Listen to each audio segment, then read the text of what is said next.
stand for the pledge, please. Pledge allegiance to the flag of the United States of America and to the republic which stands one nation under God, indivisible, with liberty and justice for all. I have a motion to approve the agenda for the March 11th, 2025 Board of Education Budget Workshop as presented. So moved by Laura, second by Rich. All in favor? Aye. Opposed? Really the only item is our budget discussion, which unfortunately Christine is out ill, so Tom and Colleen are going to pitch it. They need the lefty. Brought me in. All right, thank you, Mr. Flynn. Thanks, folks, for being here. This is our next phase of our budget development process. We put together information item. We're really focusing on the expense side of the budget. We then transition into an enrollment and staffing presentation. I will be taking this first portion of things, and I'll be talking about the budget as a whole, a little review of what we've done with the draft expenses, and then followed by the expense side of the budget.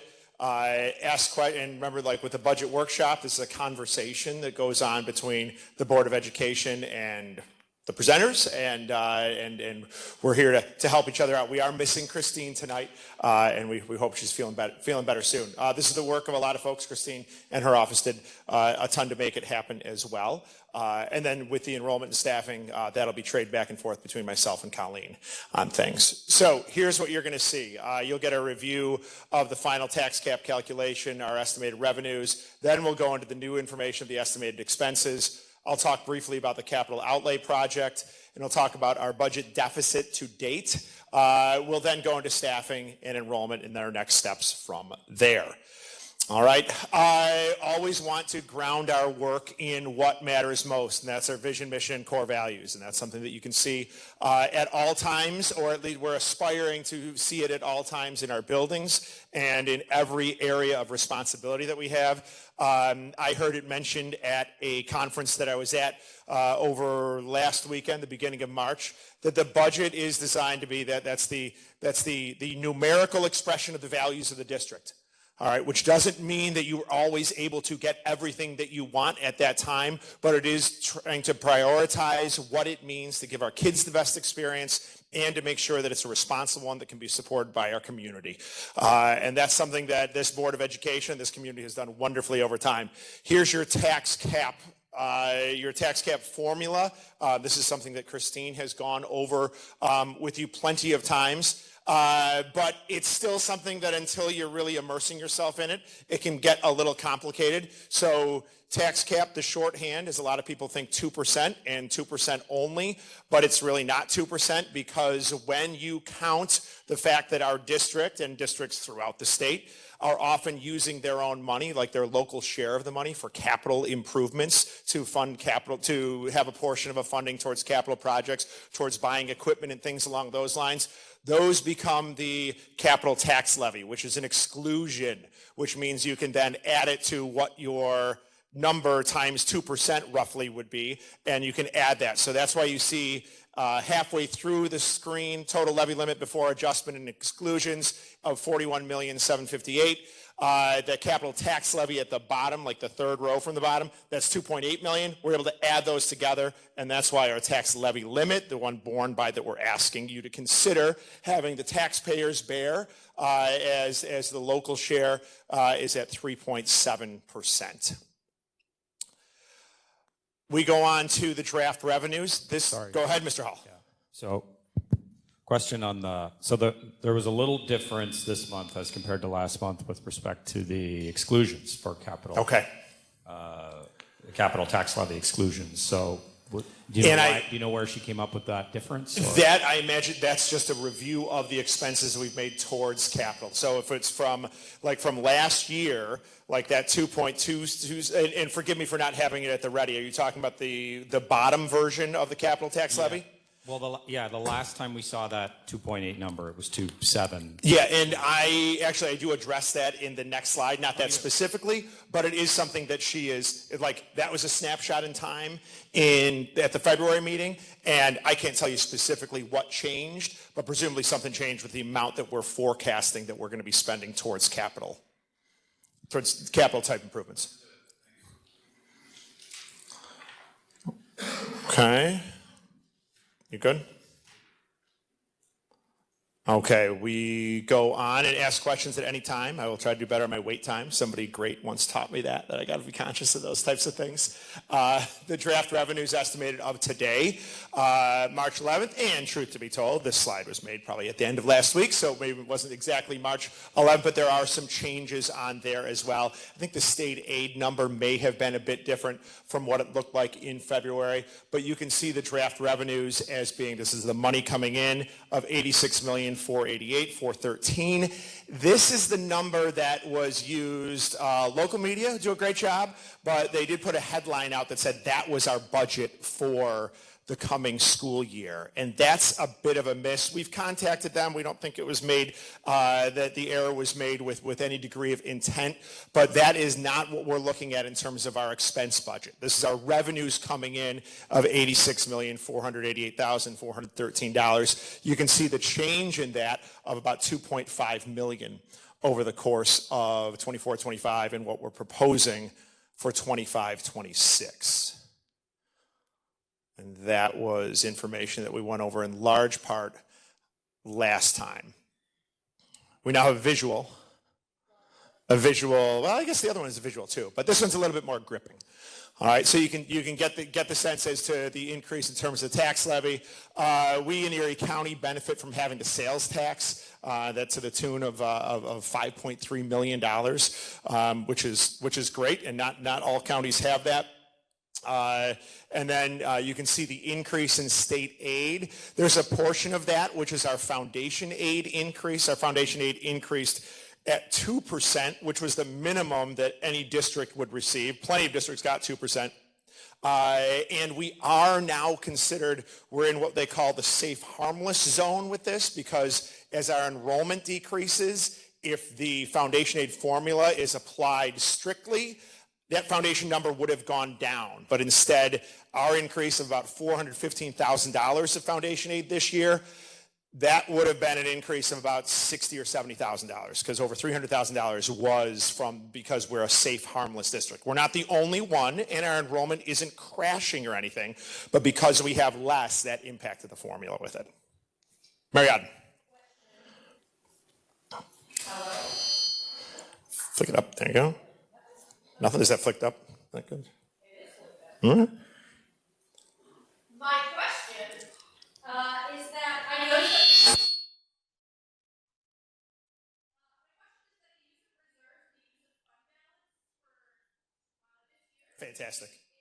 Fantastic, because we got question marks there right now. So foreshadowing, we're going to talk about how we're going to solve the deficit with that.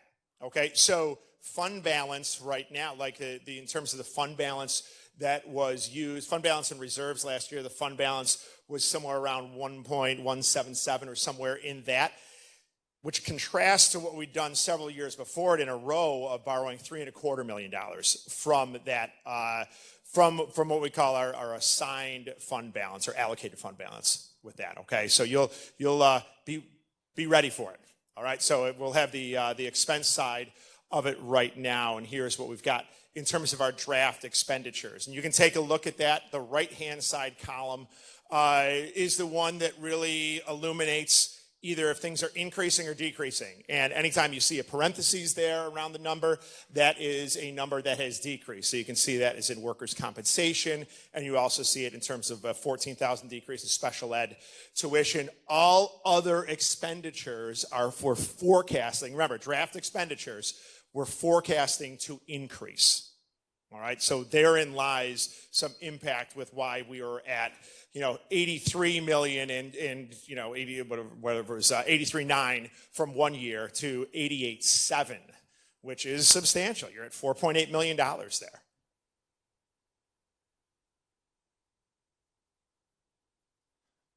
the phrase of, the simple way of saying everything's going up, true. Our debt service is going up quite a bit. That's in keeping with our capital project work that's happening as well. But this is something that everybody is facing. You're certainly facing it in your own homes as well. And we're facing it as a district, just like so many other districts are. All right, and there's your visual for it. This doesn't have the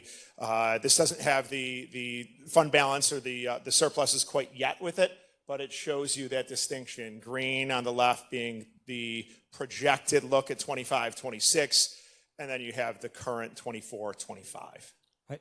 I know we talked about this last month, but there's a couple that are actually lower than I might have expected, meaning increased less than I might have expected.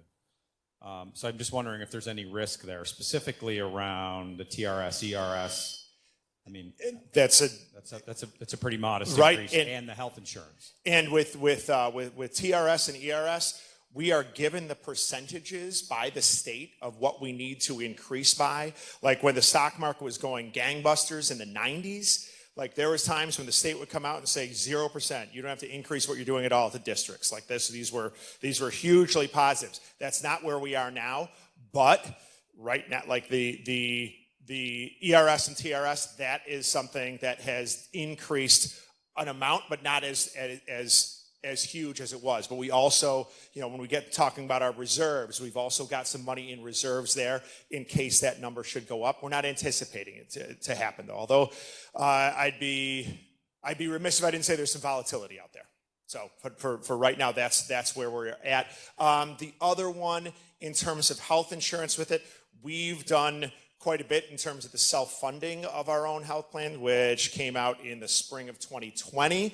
That we started doing that.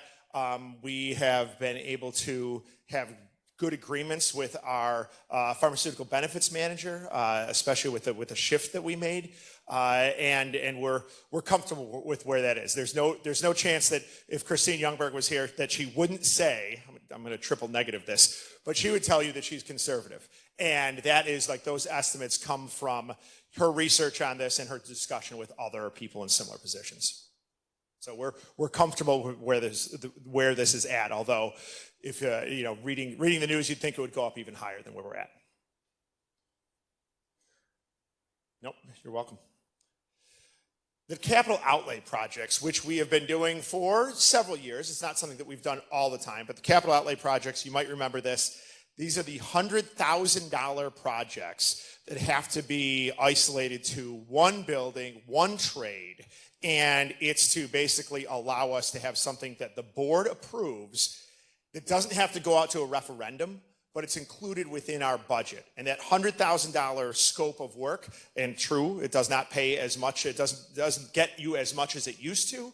That $100,000 has been devoted to Union Pleasant of late. Last year, like this year, they're finishing up with some ceilings and light improvements. They're not finishing up with it. They're doing an amount of rooms. You might remember, I think a couple months ago, we added some more rooms because we had some more money available. And 10 more rooms. 10, that's great. 10 total, good. I'm reading poorly. In any case, and we're going to be looking at doing the same. We're going to continue with Union Pleasant for that, and that's something that's up for approval tonight as an action item. All right, so that's something that the board decides can be included within the budget. I was just on a Zoom call today, Senator Gallivan. He had a bunch of area superintendents of areas that he represents. And there is a push to try to get, and you've heard this before, if you've been on the board before, a push to try to make that capital outlay project a limit of $250,000 rather than $100,000, so you can do a little more. We don't know where that goes. That's been brought up before, but it's never quite made it to the final execution, final acceptance of the budget for each year. Yes. Yeah, so the Senate rewrite this will be part of my report, but the Senate rewrite of it, their proposals are going to come out tomorrow, and one of the things that they're asking for is a 1% more increase in foundation aid, which would put us from $415,000 to roughly $627 in through there with an increase in 1%, bringing us to 3%, and then that $250,000 piece too. So that's two of the things that they're looking at. All right, any questions on the capital outlays? Mary? Sorry, Any other questions?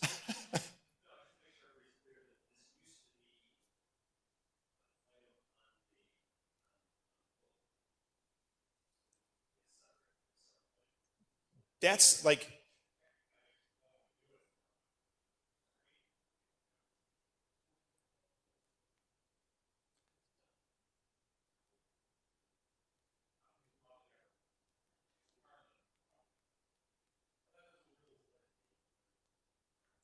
yeah, but it's not a separate item for May. Tom, I'm going to like research that because as I seem to recall there being one at a district that I was at previously, but that's not neither here nor there for my part. But that'd be great. That was just coming off our facilities meeting. We seemed raring to go with that.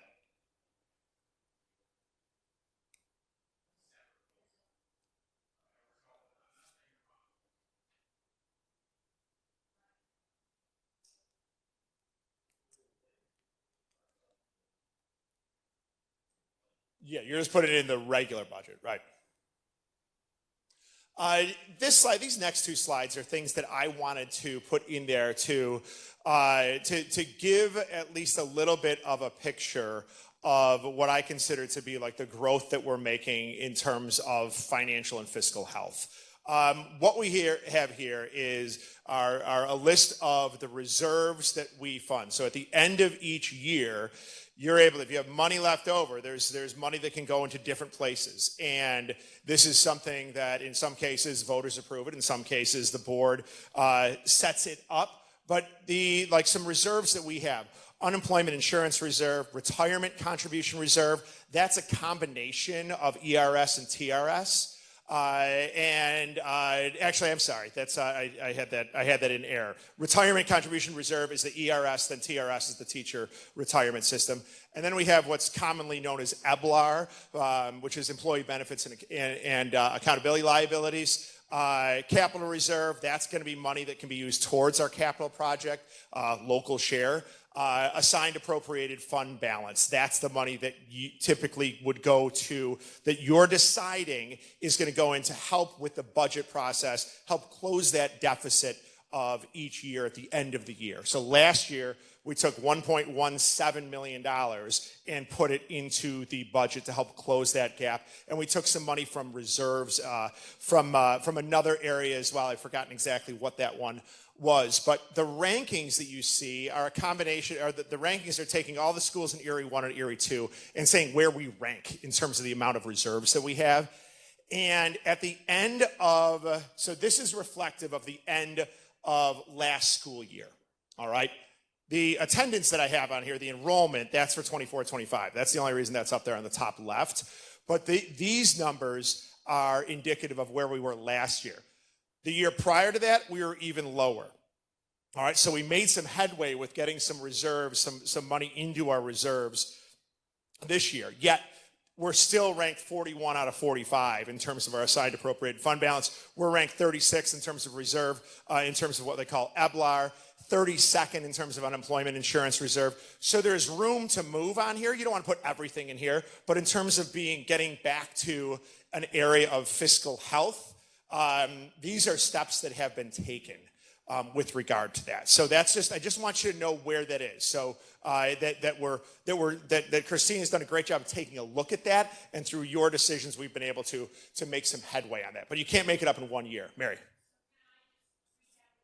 Please, in something that would be easily to understand. No.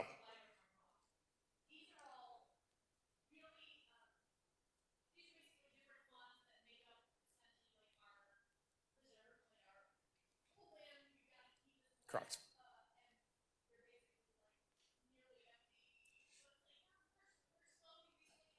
Correct. Yep. Yeah. And that's a sign of that $3.25 million year after year after year to put in the assigned appropriate fund balance to help close the budget gap each year.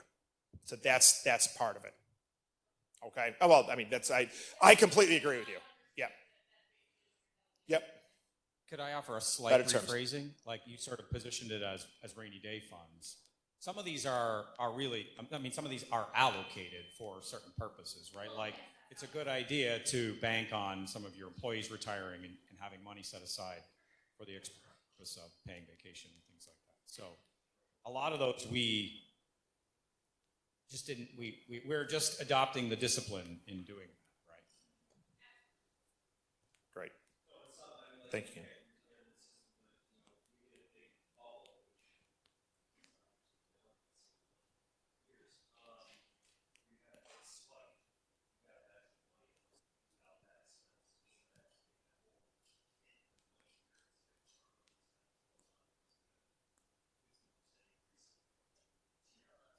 For sure.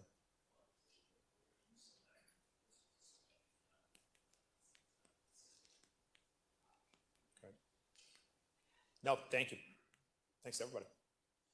And then what I did is these numbers, things that Christine has worked on as well. I put them in the chart form here, and this is just what it's going to look like projected for the end of this school year. So that's on your right. So your June 30th, 2025, and the unassigned fund balance. That's your savings account. That's $3.5 million there. Their assigned fund balance, we're suggesting, and this isn't the budget hearing, but what we are suggesting right now that we consider is taking $2 million for the assigned fund balance, which is, yes, more than last year, but it's $1.25 million less than that $3.25 million that we've been carrying for all those other years.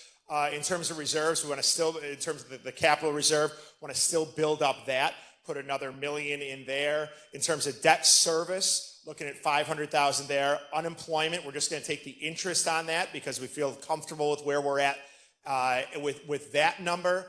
And then adding, you can take, I believe it's 2% of your teacher salaries and put that into your ERS, TRS, that retirement fund. And then again, the employee benefits and liability reserve.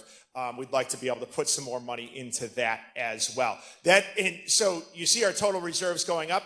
We'll see what this does in terms of, well, first of all, we'll see what your thoughts are on it, but we'll also see what that does in terms of making us financially more healthy. One thing that I put on there, which is not connected directly with the reserves, but something called the fiscal stress score.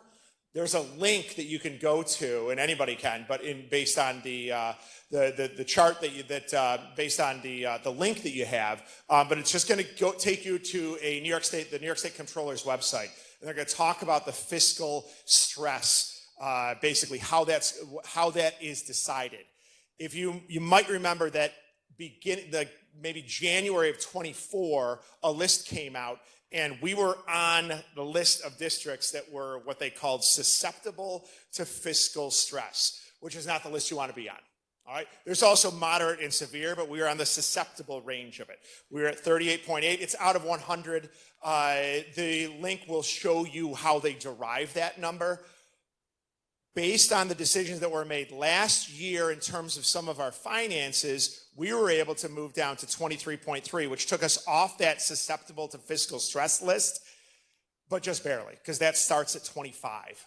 Okay, just so you know, so in terms of trending, and I'd be totally remiss to say there were really excruciating decisions to be made last year, and there are people impacted by that, but there were certain, to be able to keep us in a solvent mode, something had to move on that. And that's a little bit of what tonight's about, and we know we're certainly going to get some questions on it. But that 23.3 tells us that trend is moving in the right direction. Any questions on that? Yeah. Yep. I need you're my AI, Mary.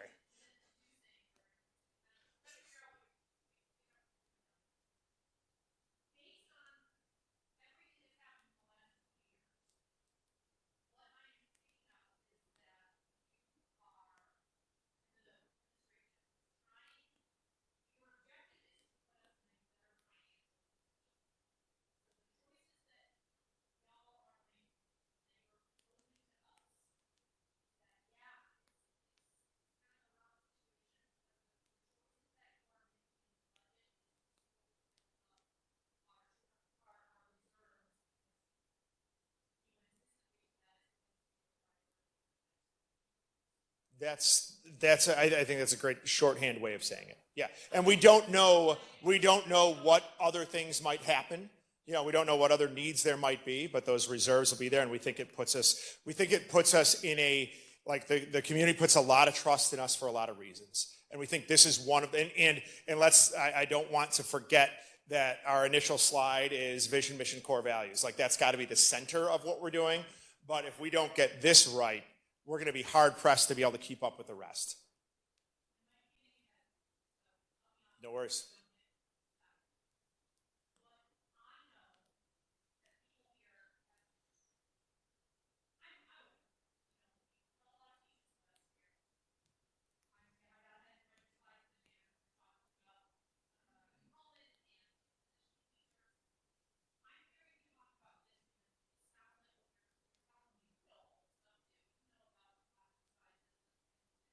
Mm-hmm.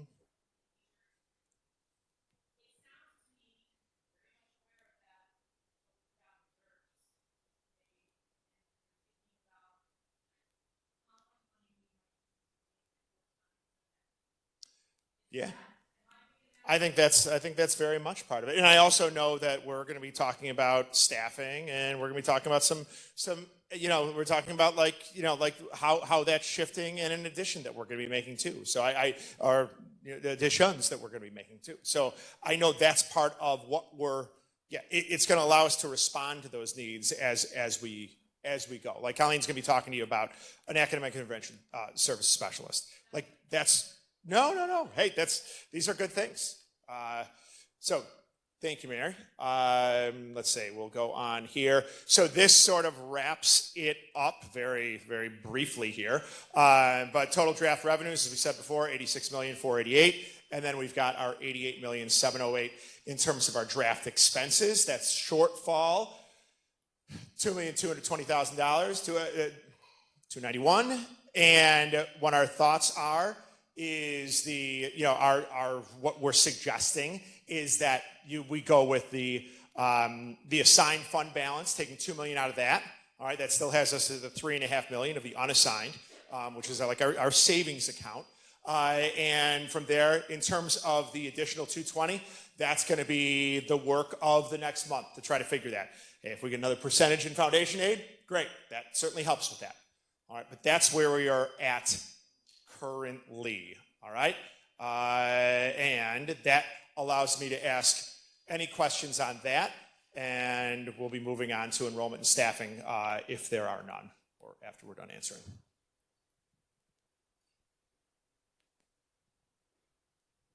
Feeling decent? Okay. All right. Great. We're going to transition. I've got a couple slides, and we're going to turn it over to Colleen for a little bit. So we're going to do let's just keep reminding again, the budget being that numerical expression of our priorities. We're still focusing on our vision, mission, and core values. Certainly, the idea of honoring every learner as a unique person has never resonated more than what we've been doing over the last few months.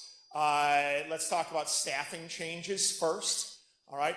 Retirements, and parenthetically, you can see up there, all retirements will be filled. Elementary teacher, one at Armour, pre-K special education teacher shared between Armour and Charlotte. Health teacher at the high school, TLC teacher at the high school, teacher aides at Hamburg High School, cleaner at Union Pleasant, and then we have a new position that we're proposing being added, and that's AIS reading. That would be in first grade for Charlotte. That will allow the 0.5 AIS teacher, the person who's doing AIS 0.5 at Charlotte, 0.5 at Armour, to be full-time, to be 1.0 at Armour with that. And then new positions added due to enrollment. We're going to have 2 with that, and that is at Armour at level 1 and level 3. And now we go to Colleen Kane. There you be. Hi. If I can just make a real quick correction, that AIS reading teacher that Tom mentioned is for K through 5, not first grade. That one is just representative that it's one staff member. So if I just click back real quick. And then just remember that we have a 0.5 reading teacher at Armour, the 0.5 reading teacher at Charlotte. That person who currently holds that position will go over to Armour full-time. And so then it will be a 1.0 that we're looking for at Charlotte. So in total, it's an addition of a 1.0 reading teacher. And that's something obviously that we've looked at, that we know that's a need. We also know that the earlier we intervene, the better our kids do. So when we can provide support in those early years in elementary, it does us well not only in elementary, but middle school and high school.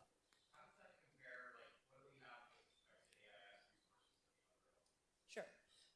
Let's see if I can do this from memory. So at Armour, we have 2 reading AIS and 1 math. At Boston Valley, we have 1 math AIS, 1 reading AIS. At Charlotte, for 25-26, we'll have 2 reading AIS and 1 math AIS.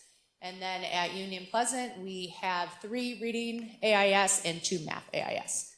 And so it's all basically due to the size and the need also of the buildings. So it's loosely based on the volume, Sure. more about demographics. Also about the need, sure. We kind of balance both of them. Okay, so when we talk about enrollment, so Tom went over a lot of the numbers that we talked about, and what you'll see now is kind of the thought process that we did that's based on enrollment that led to our staffing, what we'll call projections or kind of our decisions in staffing. What we heard from you as a board is that you would like some more granular information at secondary, and so you'll see that clearly in this presentation. So some of this will be what we've done for years in the past, but some will also be some new slides and just some new information that we can share with you so you get a better understanding and a better picture. So again, this is a snapshot. At some point when we're doing the budget, we have to take a snapshot. Things are changing daily. We have students that move in, students that move out, but in order to be able to predict for the budget, we have to do a snapshot. And so the snapshot is now. But one of the things that I want to remind you is that we are constantly monitoring that, and that's now until August. And that's because over the summer we have a lot of move-outs, move-ins. If students move in with significant needs, we have to take care of that. But it's something that we work with our administration on, and we're monitoring closely between now and then. But at some point you have to take a snapshot so that you can make decisions on staffing. The next dot point is guidelines. So about 10 years ago, we set some guidelines, so K through 2. We look for a class size around 22, 3 through 5, a class size around 28 or less. And then pre-K, this is actually set by the state, 18 students or less, and that's with a teacher and a teacher aide in there. When we get to a slide, we're excited to share with you a little bit of change that's happening with our pre-K program. We think the community will be really happy about it. We've listened to the needs of our families, but there's a slide on that, so we'll get to that soon. And then the other thing I want to point out too is that we make sure that when we're talking about our students with special needs K through 5, we have that highlighted on some of these slides as well. When we're talking about our students that are in our ICT rooms, our integrated co-teaching rooms, you'll see those included in the enrollment. They're part of our gen ed classrooms. And then we do have different classrooms within the district that house our students with special needs that are in special class. And so that would be a classroom maybe with 8 students, 1 adult, or 1 special ed teacher and 1 teacher aide. And so we have those reflected differently just so that you can see the breakout of the students in the enrollment. And we reflected that a little bit different this year too, hopefully to ease with the understanding. So what we always do first is we kind of take that 30,000 feet view and we do the total enrollment of the district. Here hopefully is a nice graph that you can see kind of the trend that we're seeing within the past 10 years. One of the things that we really want to point out, again, at this point in time, we're projecting what it will be for 25-26. Part of that projection, because it's really hard to figure out our total number of pre-K students and our total number of kindergarten students, we always max that number out.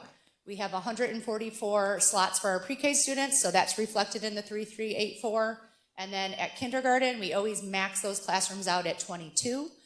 Just so that we're prepared because we really don't know as much about pre-K and K, it's just harder to predict.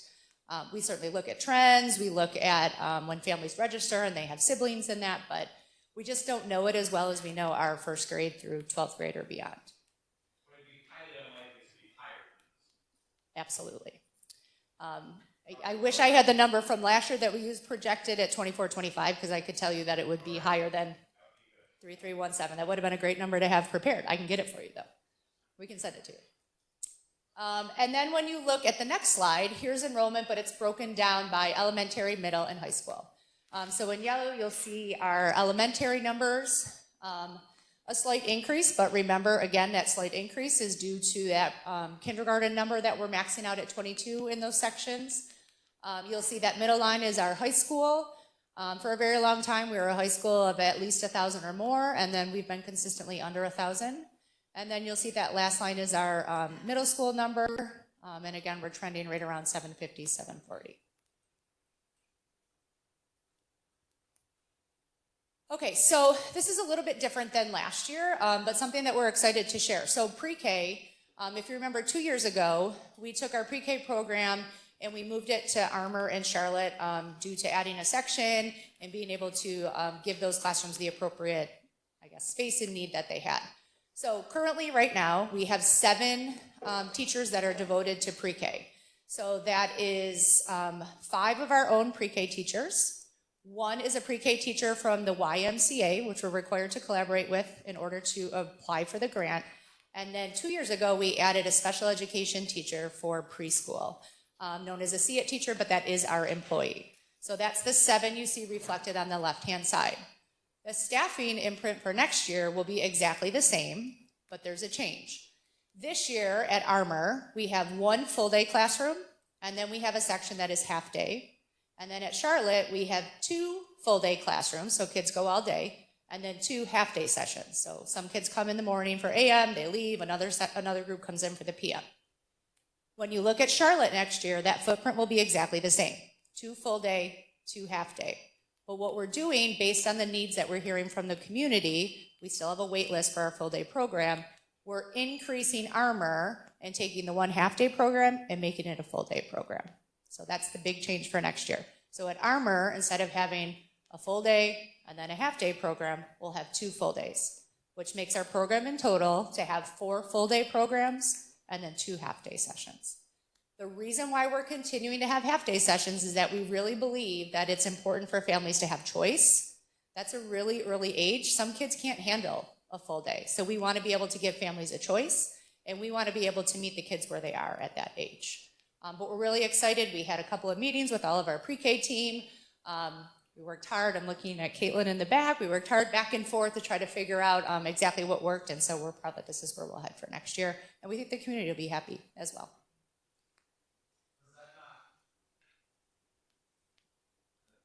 That does effectively minimize the number of students that we have, right?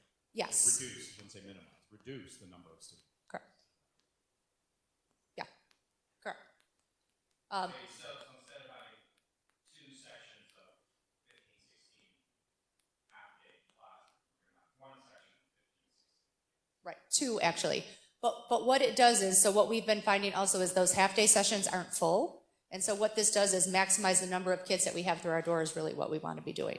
Those classrooms that are full day will absolutely fill up. You know, we always have a wait list. So one of our objectives with the pre-K program is to get as many kids as we can as early on as we can through the doors of our school. So that will help. It could, sure. So, yeah. So one of the things we also do is work with our partner Fisher Bus in this. So before we did any of these changes, we talked with them about how this could look. But what really comes into play here are the students who actually register and attend and where they're located. Because as you know, there's 2 buildings that we're working with between Armour and Charlotte, but obviously we have kids that come from the Boston area and the Union Pleasant area as well. So all that will be looked at. So potentially reducing for sure. Yeah, we're really excited about that. And it was a good team effort. There was a lot of good discussion. Thinking what our core values were in pre-K and that. Big shout out to Danielle Lango and Tom Riddock, the administrators at Armour and Charlotte as well, and just the whole pre-K team because it was a really big discussion. So what you'll see for the next couple of slides is each elementary school we have outlined. On the left-hand side, you'll see K through 5. You'll see what our actual staffing is, what our actual enrollment was at the end of February. So again, that snapshot we talk about, and what the class average is. And then particularly what you want to pay attention to is that bottom number. So on the left-hand side, you'll see the 14. That's the number of sections we currently have at Armour. And then when you look to the right in green, you'll see that we need to increase by 2 sections, and that's due to enrollment. The numbers that we know when we take a snapshot now and we roll them over to next year. So you'll see that in 1st grade next year, it goes from 2 sections to 3. And then in 3rd grade, we also go from 2 sections to 3. Which puts us up a total of 2 more sections at Armour Elementary. And just remember, keep in mind that 307 that you see on the right for the total enrollment, If you go back to the top where it's in yellow, that 3 section 66, remember we're maxing out those kindergarten numbers at 22. Again, just being conservative and making sure that we have the staffing that we need. So Boston, you'll see 2 slides, and that's because we have some special classes over there. And one of the things I want to highlight here is that recently Jen Barker, our Director of Pupil Services, met with a team of special ed teachers for, well, they had a couple of meetings and they had a day-long meeting just to talk about our structure in special ed and what's it like for our kids, are there any changes we want to make. So right now we're looking at not an overhaul, not additional staffing, but are we doing what's best for all of our kids, and are there any changes we can make? And let me tell you, that day-long meeting came up with a ton of great ideas, all of our teachers involved. So currently this year we have K through 2, which is an 811. Again, remember that's 8 students, 1 teacher, 1 aide. And then we have a 3 through 5 that's also an 811 at Boston Valley. Remember, 8 is the max number of students that you can have in those classrooms. This year we have 6 students in the one, 4 in the other. We're projecting the same number for next year, but I will tell you that always changes, and we're kind of figuring out some of that between now and the end of the year. I don't expect that that's going to change dramatically, but it's something that we keep an eye on for sure. And then when we look at Boston Valley, similar slide to Armour, you'll see K through 5 here, and you'll see that they have 12 sections and that we're predicting the same number of sections for next year. Boston typically has those 2 sections per grade level, and we're seeing the same thing for next year. When we look at Charlotte Avenue, same type of thing, K through 5, you'll see that it's the same number of sections. You'll see that every grade level on the left-hand side is matching the same number of sections on the right-hand side. So 15 sections this year, and we'll have 15 sections next year. When we look at Union Pleasant, you'll see 2 slides. And again, that's because we have some of our special classes over at Union Pleasant. These classrooms at Union Pleasant currently this year are 1211. So again, that's 12 students, 1 teacher, 1 aide. We have 1 grade level that's mixed, so we have kindergarten and first grade students together. And you'll see that class is maxed out at 12. And then you'll see the other classrooms at 10 or 11. And then we're doing some predicting for the following year. Again, that 5 that you see for 2nd grade, we believe that will change too based on some of the needs that we know are happening with our students currently right now. And then for Union Pleasant next year, you'll see if you go to the bottom that the number of sections will stay the same, but within those sections there are some changes. So you'll see that at 1st grade we go from 4 sections to 5 sections next year based on enrollment. We have a decrease at 2nd grade where currently we have 6 sections, we'll go down to 4. And then you'll see at 4th grade we go from 4 sections to 5, again based on enrollment when we take those numbers currently as our snapshot now and then we roll them over to next year. So we'll have 28 sections at Union Pleasant. And then I'm going to pass it to Tom, who's going to dig in a little bit to middle school and the... Wonderful. Thank you, Colleen. So we're going to hit the middle school and high school classes now. We've selected some. We've selected a lot. It's not all of them, but we do have many here. And just to so you get the layout of how this looks, on the left-hand side, directly after the grade 6 or the subject, you've got the year. And we did a bit of a look back. It seems, if my understanding of it is correct, after the 2011-12 school year, there were some staffing reductions that led to some class sizes from 12-13, which gives you a look in terms of, we just did average for those for the year 12-13. Then we did a look back of 2 previous years to this year. So we did 22-23, 23-24. We know averages doesn't always, that they don't give the full picture. We tried to flesh that out a little bit more for the current year by showing you some of the largest class and frequency of them, if that was more than 1, and then the smallest class as well. And you can, just for the sake of argument, you can take a look at what grade 6 ELA looks like for 24-25. Averages 22.5, 23.5, 21.6. But you do have a largest class at grade 7 of 29 with that, and then your smallest classes on the right. That's a challenging of master scheduling at the middle school level and at the high school level also. There's a lot of different things that pull kids in different directions, different services they might have. You might have some different enrichment programs that are only offered like 1 time or 2 times a day, and that will have an impact on the size of the classes, why you can't have just a standard 22 kids for each of your 5 classes that you're teaching. And in terms of mathematics, you see the same. We did some things within the building in 24-25 that allowed algebra to be lower, and that in concert with that, that allowed the grade 7 and 8 classes to be lower as well.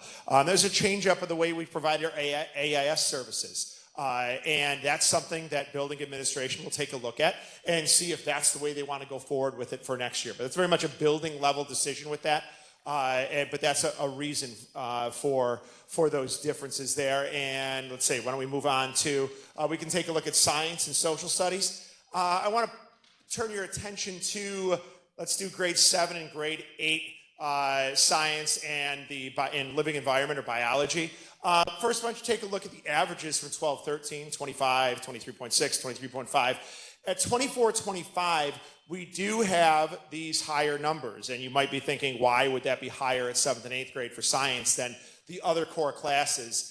With science, we're able to offer our students 3 sections for our 8th graders of biology. With biology comes labs, all right? So that means that teacher is not teaching 5 sections of biology, but rather 3 with 2 sections of labs. And again, there are some changes that can be made in terms of the building level administration can take a look at that and see if there's any other way to offer that. So you do have the larger class size of 29 and 28 at grade 7 and 8, 26 at grade 6 in your smallest class. That's a more consistent feeling the effects of the reductions in staff from last year. Science probably feels it the most at the middle school level. And you can take a look at what social studies looks. I think that's one that I shared with folks before on this. But social studies has the same, you can see what it was like in 12-13, and then you can follow through from 22-23, 23-24, and then subsequently to 24-25. We can go further with this and show world languages. We don't want to ignore the fact that you've got a 30 up here. You got a 31 up here. That was what happened with Latin this year, where we made the transition to 1 section per grade, per level of Latin. So what you had at Latin 1, which is really Latin 8th grade, normally that would funnel into 2 different classes. So those 31 students would have been in 2 different classes last year, averaging 15 and a half kids per class. They melded into 1, which is 31, and then they'll go up. Now, in terms of the number of students who will go into 9th grade and taking Latin 2, always remains to be seen. Our students in 8th grade, if they pass the proficiency in their world language, often they continue with it. But sometimes they don't, and sometimes they might go to a different school, so we might see a different number than 31 on there for Latin 2 for next year with things. And you can see the numbers for French, the numbers for Spanish. Spanish numbers are a bit higher. That's something that we're taking a look at to see if there's any adjustments we can do within our staffing to be able to impact that and lessen those a bit. Now we come to some of our special area classes. We've got art and we've got phys ed. Again, I'd point out the averages from 12-13 and on into the 2 years prior to this year to take a look at that.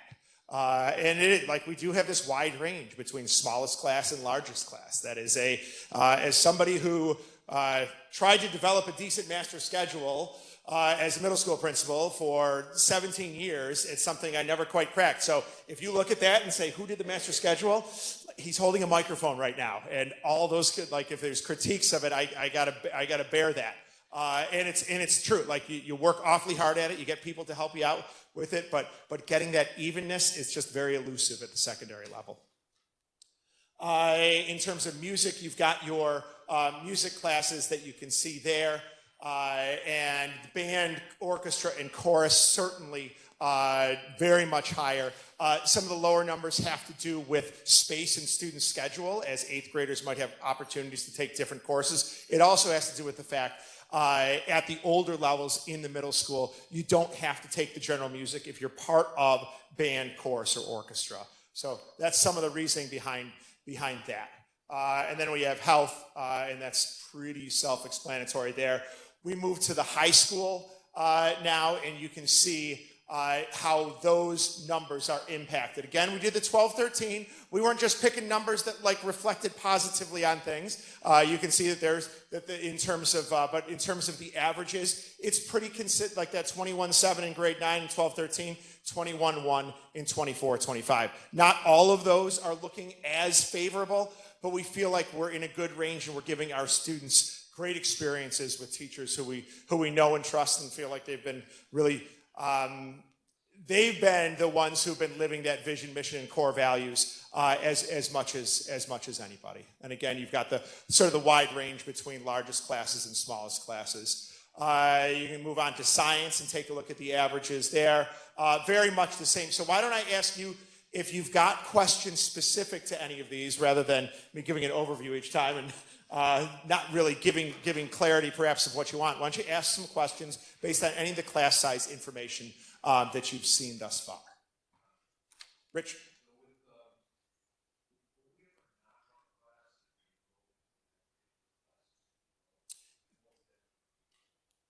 Great question that I'm probably going to defer to. At the middle school level, you typically wouldn't have that situation, just because middle school is full of required classes. Yeah, Music 8 with the 4. Yeah, like as the person who made the master schedule, I'm cringing on that right now. I need to, like personally, I just need to see where I missed on that, which means most likely I created a section where there was already like a band course or orchestra type like that. The bulk of the kids were in there and didn't need to take that section because music alternates off of phys ed, and it's just like that's a master schedule error. So that's a user error on my part with that. I went to this is not to stop questions, but I went to a last slide here for BOCES, and I think it really interesting to me, 12-13, we have 111 kids who are taking skilled trade courses at Potter Road, and a handful of Harkness and Ormsby. 22-23, 23-24, 24-25, this amount of kids are taking, like they're walking out of high school with that. In most cases, they've got some sort of an accreditation that's going to allow them to go into the workforce and something that they've chosen. And they've also spent their days at Hamburg High School also. I really am quite taken with that. The fact that we've got this many students thinking about what happens following school, and that there's a lot of different paths that they have that they can follow in order to what equals success. It's not just one thing that equals success for our kids walking out of high school. Some are walking out and they're able to do, well, I'll tell you, they're able to do a heck of a lot better than I would have been able to do right after high school with the skilled trade and the knowledge that they have and the passion for what they're doing too. So I just want, and that's a compliment to our Board of Education who's making those sorts of choices too, in the environment that's created at our schools. Currently, yep. Yep, it's a great, yeah.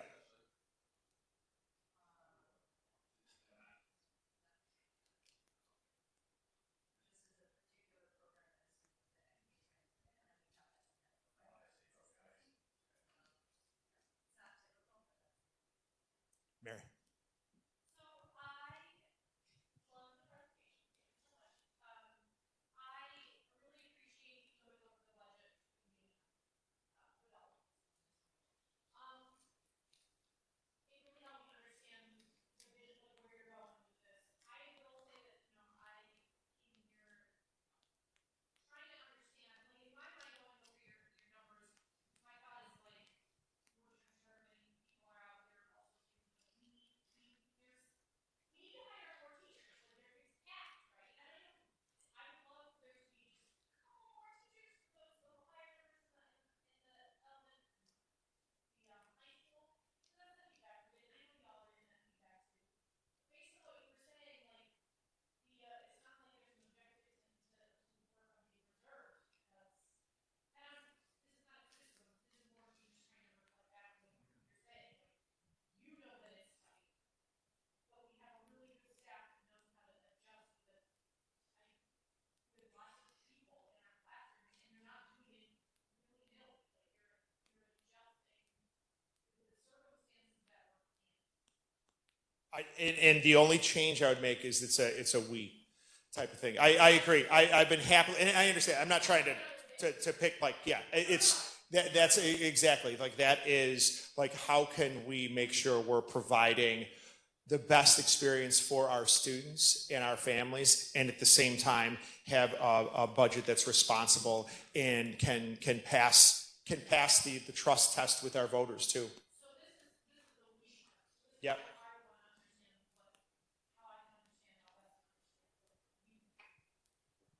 At the end of the day, there's still a balance.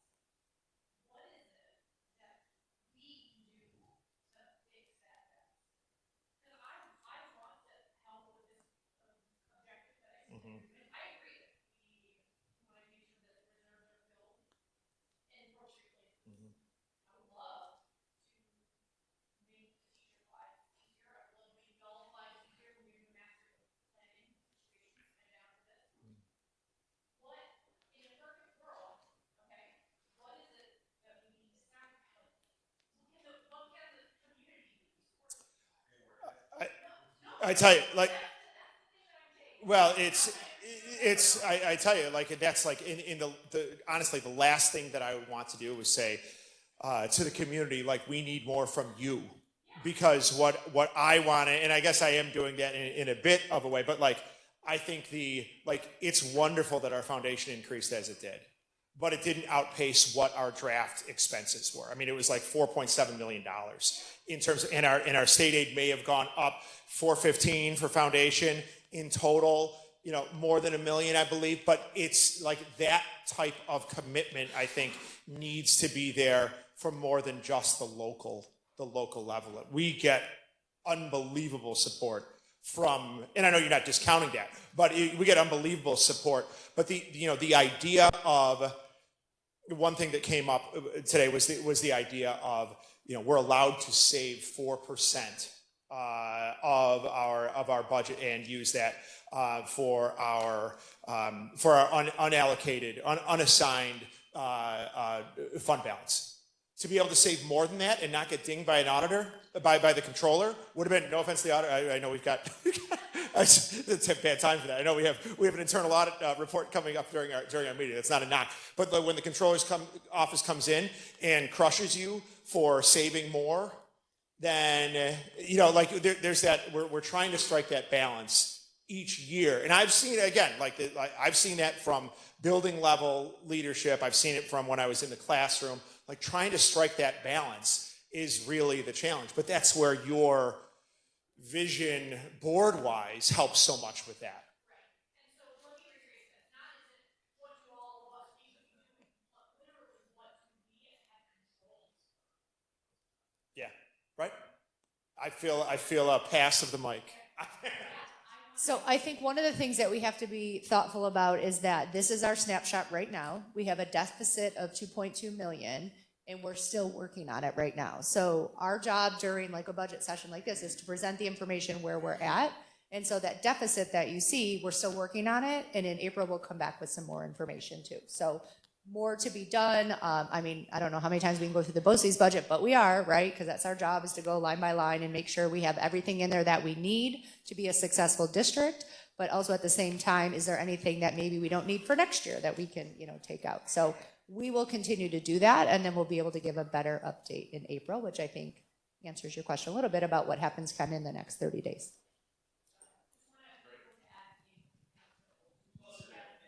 No.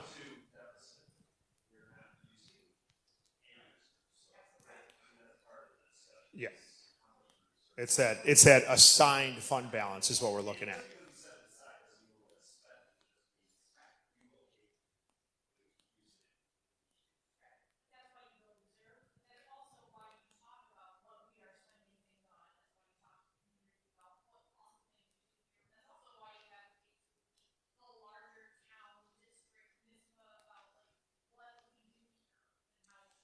Yeah, I fully expect during Dave Uvine's report he's going to talk about foundation aid at some point. I would almost guarantee. Actually, you need a mic for streaming. Okay, no, hey, this is what matters right now. They matter too, for real. But this impacts everybody.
I appreciate the questions too, and it actually gives an opportunity. So when we see class sizes that are 27.5, and you're right, that's an average. We don't have a 0.5 student. When we said we do a snapshot, we have had scenarios that have gone both ways. We've had a group of kids move in, and obviously if you're 27.5, you know, it doesn't take much to get to that 28 threshold. Remember, that's a guideline. Where then we're adding a section, right? We've also had the opposite happen, where we've had a number of kids move out, and we've had to reallocate our sections, which is why it's a snapshot. So I'm not guaranteeing, but a lot of times those numbers could fluctuate either way, right? At that grade level, you could have 4 kids move out, and now you're talking about, you know, 23 kids in the class, right? So that's why it's a snapshot now, and then it's something that we're continuously monitoring. So completely understand. And we can give you some more information on the 22, 28 as well as we go on. Thank you. Thanks, Ashley. All right, some next steps that you'll be seeing as we prep for April is that we'll get our final numbers from BOCES. We'll finalize the transportation. Any state aid revenues change when the runs are released in April. Balance the budget, which is final use of fund balance. It does say and reserves. We're going to be looking to avoid the reserves and continue to monitor enrollment, just like has been said there. So, yes, indeed. It's the last time I promised. But late breaking news, your question, Cam, about what was our number last year. So remember for 24-25, it was projected at 3,369, and our actual enrollment number was 3,317, so a difference of 52. Thank you, Brent Jordan, for that quick number given to me. So that's why we're a team for sure. So thank you. But okay, that I just finished that with an okay, which is the worst conclusion in history. Thank you. Thanks for your questions. Thanks for your patience with us. Thanks everybody for your patience. And I think we'll be transitioning very soon.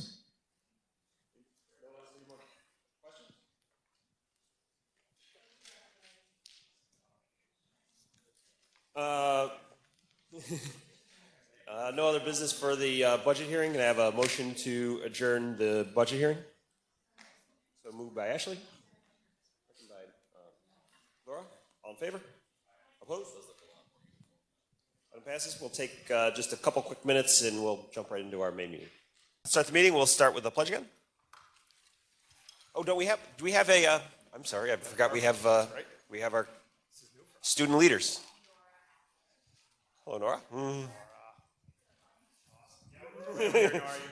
Test 1, 2. I pledge allegiance to the flag of the United States of America and to the republic for which it stands, one nation, under God, indivisible, with liberty and justice for all. Can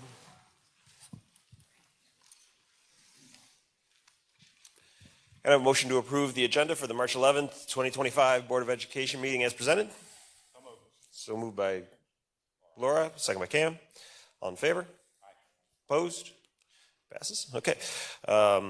Jumping right into presentations, we'll start with our Hamburg Middle School building report.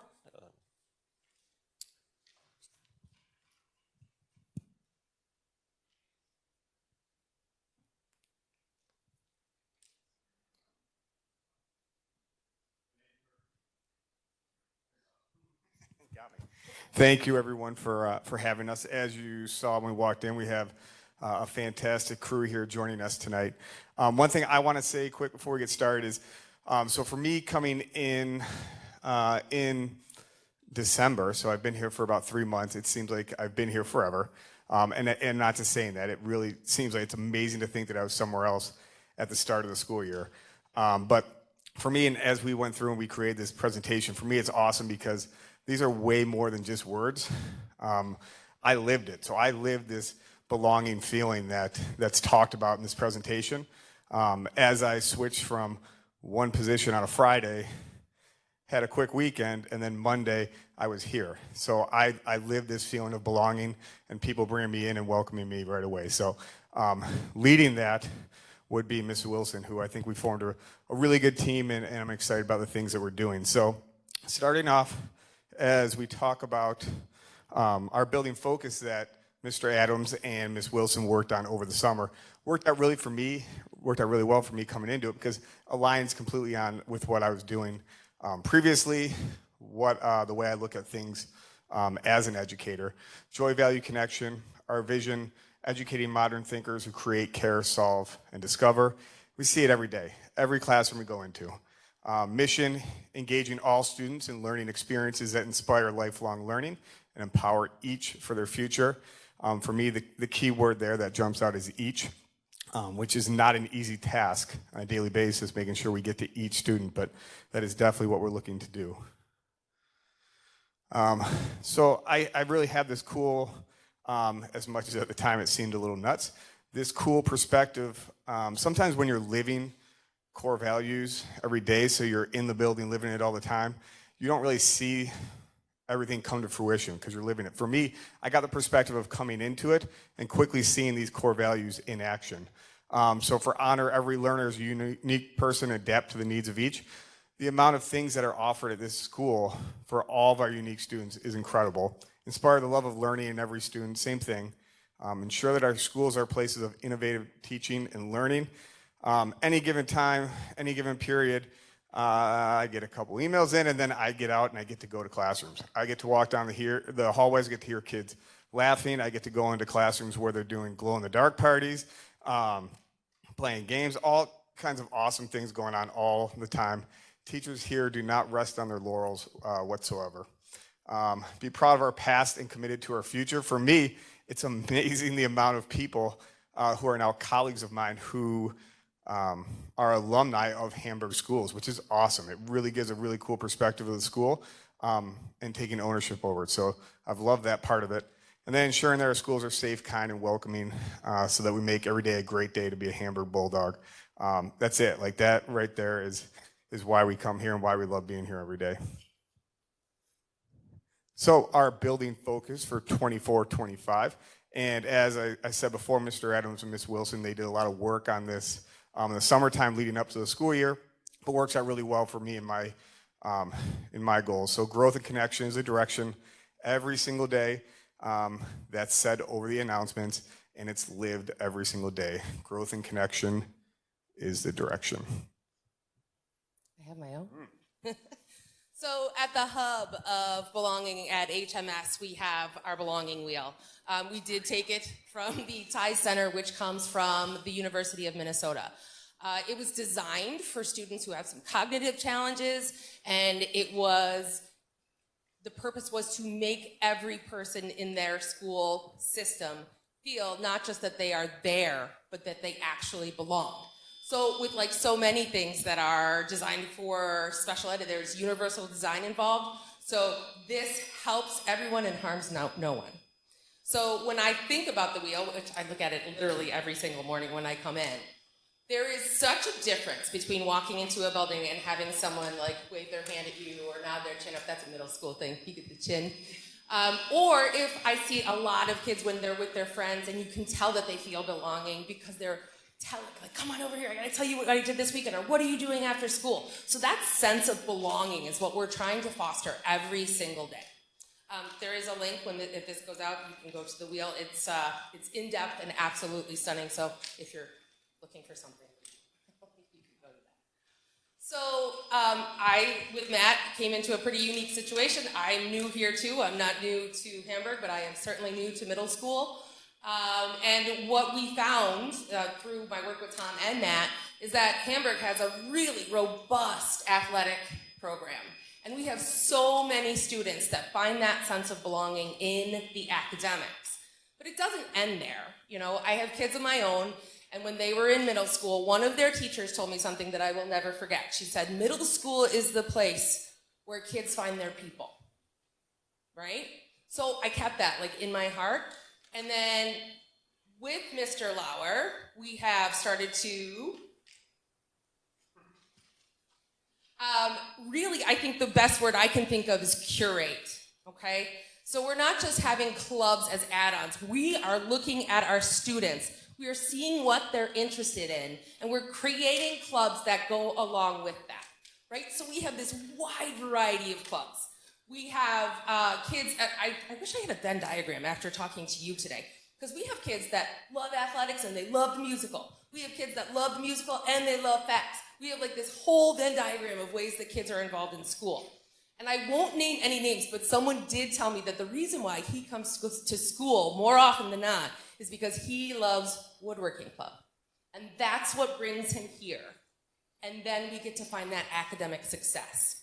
So another example that I have not seen, but I have heard tell, Mr. Adams said, that once upon a time there were 4 students who played Dungeons and Dragons, and Mr. Vidum even had a Dungeons and Dragons club.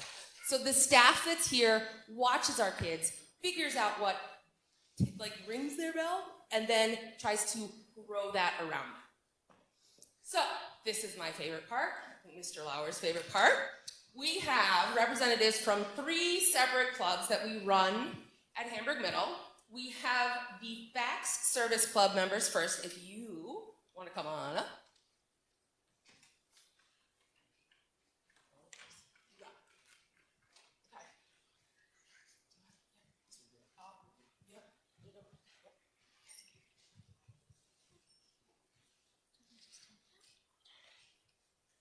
Why don't you talk about Facts Service Club? What is it? Fact Service Club is, I really enjoy it because you get to be with your friends and you get to do a lot of really cool like activities while being with your friends, and you get to like help the community too. Like we made bouquets of flowers for Meals on Wheels, and it was really fun because you got to like cut the flowers, and then you got to also be with your friends while helping the community. One thing that I like about Fact Service Club is being with your friends while you do enjoyable things. One of my favorite things to do is make food, and we made food treats for tonight, and we also made some treats for different clubs in the school. I like it because I get to like cook with other kids my age, and not a lot of my other friends want to bake with me sometimes, so it's nice to have other people who enjoy baking with, and having people who like to do it, and it's just nice to meet other people who like to do it here. One thing I like about it is that it's a lot better than just doing it in school, like for the grade, because you get to do it with your friends.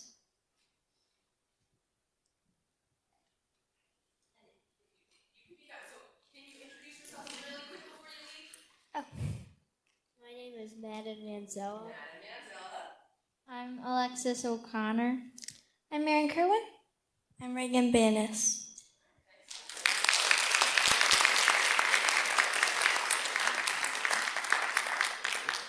Our next club, we have Mrs. Hartman and 2 representatives from the musical. We have someone from the front of the house and someone from the back of the house. So I am Amy Hartman, and I'm the vocal director of the musical. We actually have 10 different staff members who are part of our musical team, we like to call it. We don't just have one director. We all have jobs that we do. And we're not all music teachers. We have art teachers. We have facts teachers. We have a Spanish teacher. We have a tech teacher. So lots of different people working together to make this happen. And something that is really important for all of us is to make sure that as many students as possible can participate in our musical. So we make a point of having as many students on stage as we can physically fit. And then if there are people who still want to be involved, we find a job for them. So we had this year about 85 students on the stage and about the same number backstage and helping with other jobs. And like I said, we had about 10 staff members on our team, and then many, many parents and community members helping as well. So it's really important to us that everyone that wants to be a part of it can be a part of it. So I'm gonna turn this over to, let's go with Nora first. Nora was one of our crew members. Hi, and my name is Nora Appler. I'm in 7th grade. Let me just say thank you everybody for letting me be here to speak tonight. I bet some people in here went to this year's HMS musical Willy Wonka, and boy was it good. Thanks to Mrs. Hartman, our director. Also, fun fact, our set for the musical was built by Mr. Shikluna, so thank you. We had a total of 5 crews. If we didn't have just one of them, the musical wouldn't have been as good as it was this year. The 5 crews were lights and sound. They helped with, lights and sound, but they did spotlights, blackouts, songs, etc., which gave the scene/songs a mood. The next crew was poster crew, which made some beautiful and creative posters to advertise the show. Another was makeup crew. They helped with making our cast look not as pale as a ghost and not as tan as a brown cow. But wow, were they really talented. Our other crew was ushers. They were super kind, helping other people find their exact seat. And lastly, our final crew, which was backstage crew, which is the one I was in. We helped do props, curtains, and little things here and there on the set. We even had to move this huge bed with 4 actual people on it. I will be forever grateful being named the props master. My job was to handle all the props and crew kids. I loved staying after school running around the auditorium. I had an actual job there, which felt really special. All crews are little pieces of a puzzle. Without just one piece of the puzzle, it would have been incomplete, which our musical was not. Thank you. And it was an absolute pleasure being able to speak up here tonight. Thank you, and have a wonderful night. Go Bulldogs.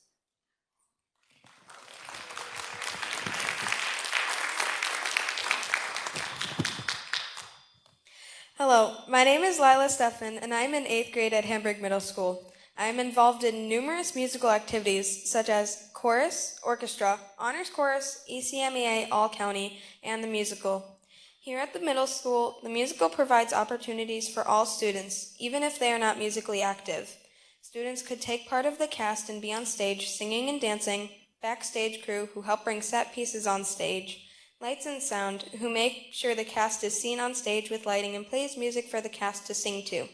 Art Club makes all the props that the actors will use on stage to bring the show to life. Makeup crew helps the actors put on makeup because stage lights are very strong, so you need makeup to really be able to see their faces. And there is poster crew, who makes posters to advertise the show to everyone. The musical requires much dedication and hard work in every department, not just the cast. It truly is a team effort, and it is also very fun. Music has always been a part of my life, and being in musical every year has made my love for music and acting stronger. I have been involved in all of the musicals since 5th grade. The musical has helped me find myself as a person and be my true self. Miss Reederer, Mrs. Hartman, and all of the cast and crew really helped us bring this year's show, Willy Wonka Jr., to life. I look forward to continuing my musical journey and to pursue my lifelong dream of becoming a Broadway actress. And I get to know that I'm going to leave the middle school with pride in what I have done and what an impact music has made on my life.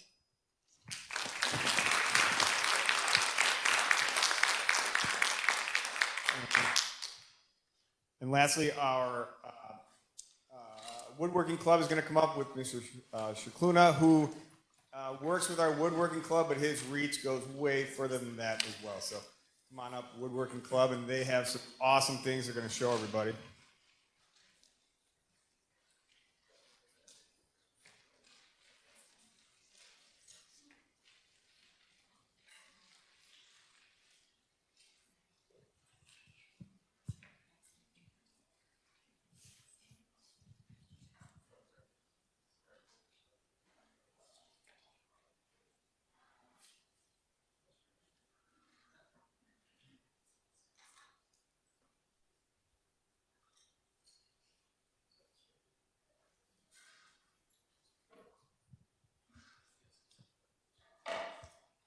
Truly, truly incredible.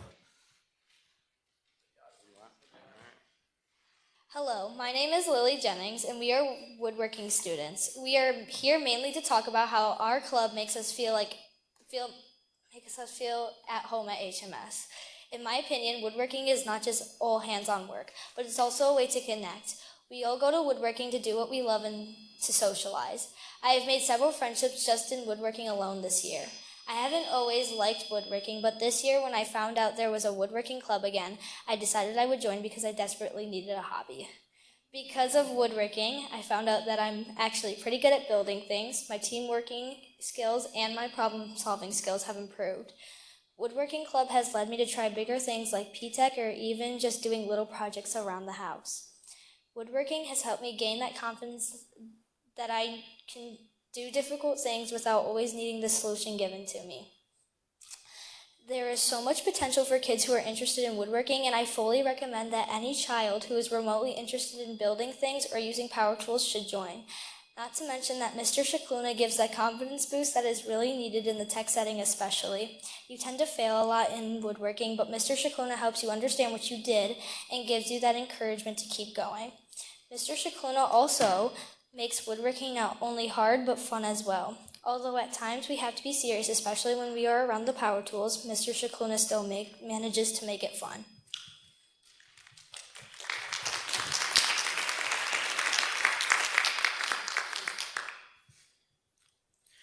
Hello, my name is Landon Dandler, and I'm also an 8th grader in Woodworking Club. Being passed out are some of the projects we built that we want to show you. The pens that are being passed around are for you to keep. We made them on a lathe with and sanding them all up to 10,000 grit sandpaper. We then polished them with polished them with a glossy finish, which made them smooth and shine more. Next, one of the most common projects we built are cutting boards. The ones being passed around are considered butcher blocks and are made up of three different types of wood: maple, cherry, and walnut. One of them has an exotic wood called padauk, which is more of a red color and really enhances the pattern of the cutting board. The cutting board that looks different from the rest is called book matching cutting board. A book match is when a piece of lumber is resawn in half and opened like a book and glued together. This causes both sides to look the same. Feel free to take a look at all the pieces and their unique color and grain patterns.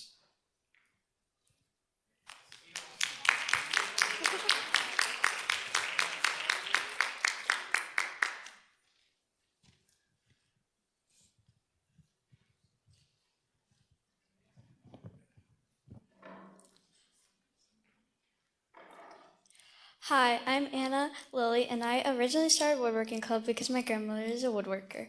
When I first joined Woodworking Club, I did not think I would like it, but I actually have grown to love it. Woodworking Club gave me a skill that I can use in everyday life. It also has brought me closer with my grandma, and now I can help her make stuff that I would not have known anything about if I hadn't started Woodworking Club.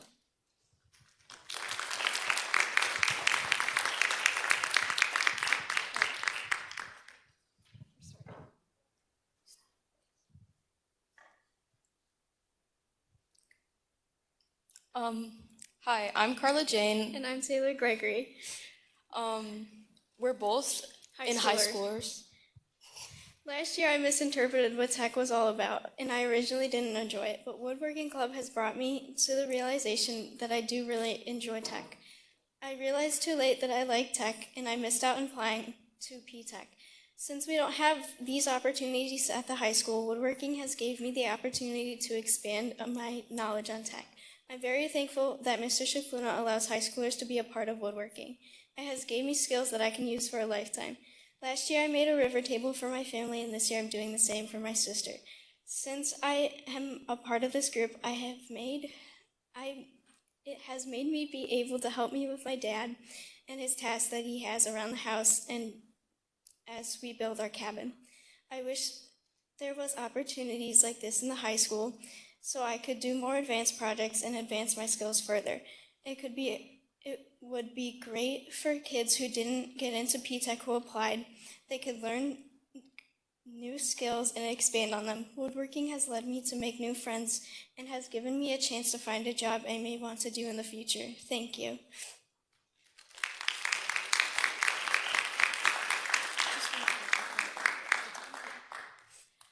Other than woodworking, I go to P-Tech as well. In going to woodworking, I can practice the skills I'm doing in P-Tech. And I'm glad Mr. Shikuna allows me to go. And doing woodworking and learning how to make like tables and charcuterie boards. I made that table made out of walnut right there, and I made a river table last year for my mom for Mother's Day, and she loves it.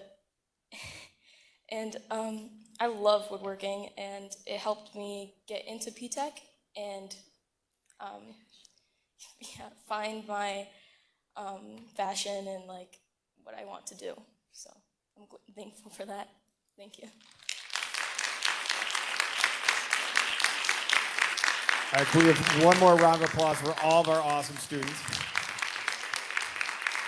It was really not difficult for us to find examples of really great kids and things that they wanted to share. One last thing we want to talk about quickly is when we have goals and things like that, like we have look-fors to see how we're doing with those goals. Obviously, these students right here, they show us that we're doing some really good things, but we have almost 800 students in our school. Okay, so we can go into cafeterias. We can look in the morning to see if kids are sitting with other students and things like that. But we want to take one step further, and we want to hear from all students. So we developed a student belonging survey. We worked with teachers in a staff meeting. We actually had teachers, to get them in the right frame of mind to come up with some questions. We had teachers reflect on their own middle school experiences, and they were entertaining responses, sad responses, things like that, like made you realize like everyone has a story from their middle school years for sure. So we came with a bunch of questions that we asked students. These are some of the quotes from the survey. The adults at HMS make me feel like they care about you by making sure we don't need help with anything before we start. They also make sure you are included. They help me when I'm struggling without making me feel as though I'm not as smart as others. I love that one. They talk to us and have general conversations with us that aren't always just about school, but about other activities going on in our lives.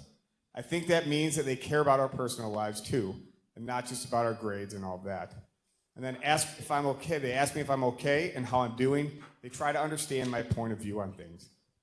So we did, along with the survey, we did ask a good amount of multiple choice questions too, just to give us some important numbers, like we said, so we can hear from every student to see where we're doing some awesome things now, but what can we do to get to all 750, 800 students?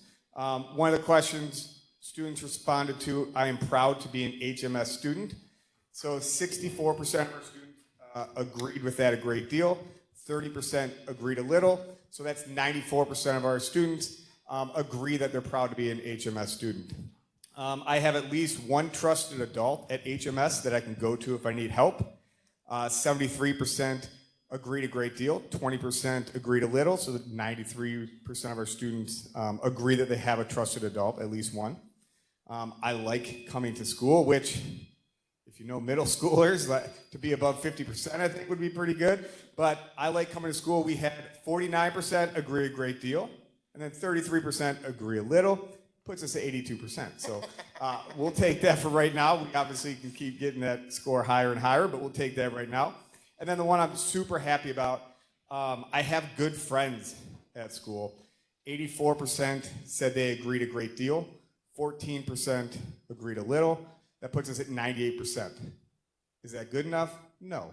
We need to determine those 2% and work with them as well. And that's where we get into more tier 2 things and stuff like that. When we identify those students, we can come up with different things to tackle that. Now, the last thing that is going to lead us into our planning for next year, so kind of where do we go with things.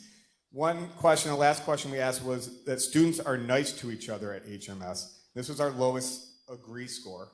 So this is really what we want to target going forward. So 66% agreed that students are nice to each other at HMS. 10% disagreed a great deal. So that is absolutely something that we're going to work on tackling when we work out our building focus for next year.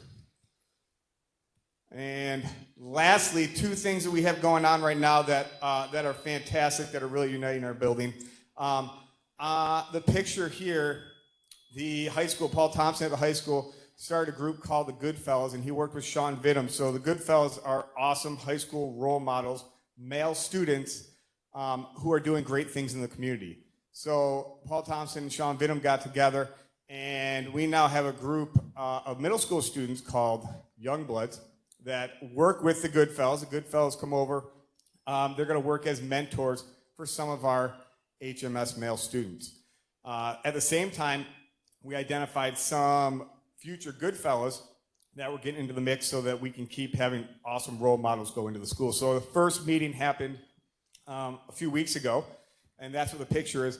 My favorite part, and this may be one of my favorite things I've seen in my 19-20-ish years in education. So in the cafeteria, the high school students, the Goodfellas, were all already there. They were sitting at tables. They ended up having pizza with the middle schoolers and things. And seeing some of the middle school students go in that I know need a connection, that I know I'm looking for them next year to find something in high school to have some confidence going into it. When they walked into the cafeteria, the middle school students announced their names, and the high school students went crazy for them, cheering for them, clapping for them. It was really a fantastic thing to go in, and then they sat down, and Paul Thompson said, high schoolers, how many of you guys are going to be friends with these middle schoolers when they come up next year? And they all raise their hands. So that feeling that those middle school students now have, that they think that they have these guys that have their back when they go to high school, was one of the best things I've seen in a long time. So, and one last thing Ms. Wilson's going to talk about. It's never one last thing. So I couldn't look at myself in the mirror if I didn't mention one of the works that we want to continue is this idea that there are Goodfellas and Youngbloods, and we're looking to push this out so that we have a similar group for our young ladies from the high school and from the middle school as well. And we're working on it. It'll just take a little bit of time. The second thing that I'm super passionate about, we have two of our teachers, Miss Perry and Mr. I call him Bird. Birdesiak, I just call him Bird. They came to us and asked if they could kind of revive what's called the Connected Athletic League, and the answer was a resounding yes. We have a group of 15 athletes, and we are in the process of going into our classes and talking about what the Connected Athletic League will be. Our athletes will be paired with mentors. We're going to have basketball practice on Mondays and Wednesdays through the month of April and a little bit into May. And then at the end of May, Orchard Park's Connected Athletic League is going to come here to HMS, and foreseeably the HMS team will win. I mean, I would lay money. No sweat. So this is brand new because we're approaching it with a different light and a different heart, and it's really just a way, again, to make sure every single student that comes here feels connected to at least one person, at least, but hopefully much more. And then the last slide, it really is the last slide, is our social media platforms. Only old people go on Facebook, but lots and lots of young people go on Instagram. Matt and I make a point of posting every single day. There is at least one reel. Part of our job is going into this building and finding the good, shedding the light on all the amazing things that our kids do and our staff does, and that's where it goes, because that's where the kids go, to Instagram, and then the old people follow along on Facebook. So I think that's really it. Thank you. I know we talked for an unbelievable amount of time. It was a sharp we 10 both minutes. promised Brent that it was going to be 10 super minutes, short, but tight 10 is what we said. we could talk We brought all more. night. We brought more snacks though. You have more snacks. Thank you all. Thank you everyone for coming too. One more round of applause for our awesome students. And have a great night. Thank you.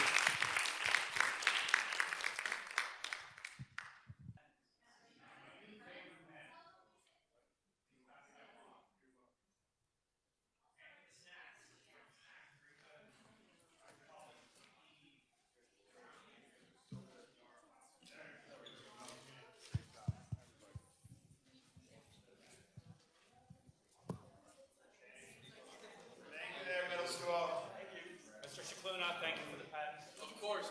I got 3 extras if anybody wants them. I was worried that there were gonna be more than 12. So we got a Buffalo Bills one that wasn't passed around.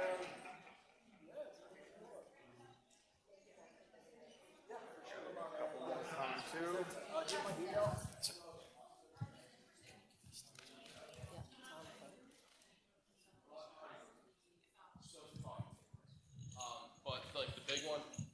tables.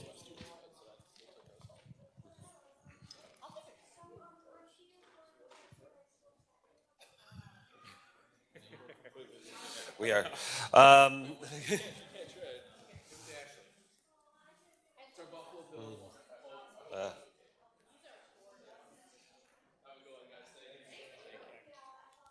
Okay, moving on to our next presentation, we have our internal auditors from Troncona and Sagara. Hope I said that correctly.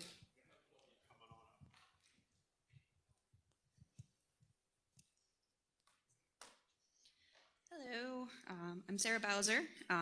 My colleague Mike and I are here to present the draft audit report.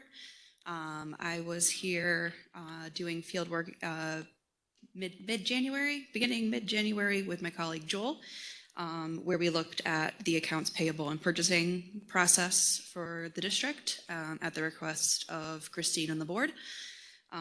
So overall, we noted minor overall risk within the purchasing and accounts payable area and identified 2 recommendations for improvement that can be remediated during routine district operations.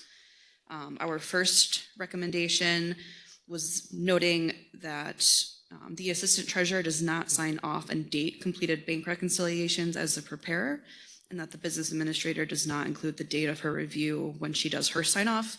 So our recommendation would be for those tasks to be completed, for the assistant treasurer to sign and date each completed bank rec, and for the business administrator to include the date of her review to ensure that her review is timely of the bank recs. And then our second recommendation, we noted 1 purchase order out of the sample that we reviewed where the list price for 1 item on the purchase order was lower than the amount invoiced by the company, and that the higher price was ultimately paid. Our recommendation would be for the district to amend the purchase orders when prices are different between the amounts invoiced and the amounts on the initial purchase order. We noted with Christine that this is already done for purchase orders of a higher, more significant value. So we would just recommend doing the same process for purchase orders where the variance may be smaller, just for covering all the bases. Any questions that the board has for us on the internal audit?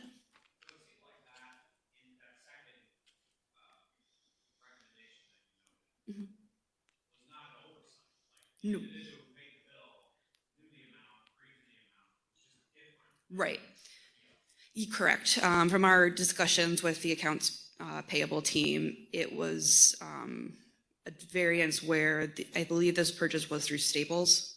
And this sometimes happens with pricing variances with Staples and other similar companies such as Amazon, where the purchase order will be put in 1 week. By the time the order gets placed, Amazon or Staples has adjusted their pricing even by maybe by $1 or $2. In this case, I believe the variance was about $25 to $30. So it was not a large dollar variance at all. We would just recommend having some form of documentation or amendment to the purchase order to indicate the situation that occurred.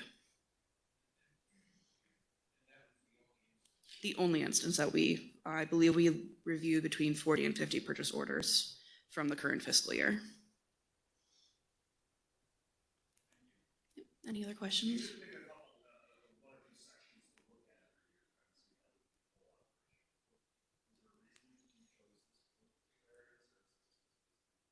It was what Christine had requested us to review, was the accounts payable process. Okay. Yep. Thank you.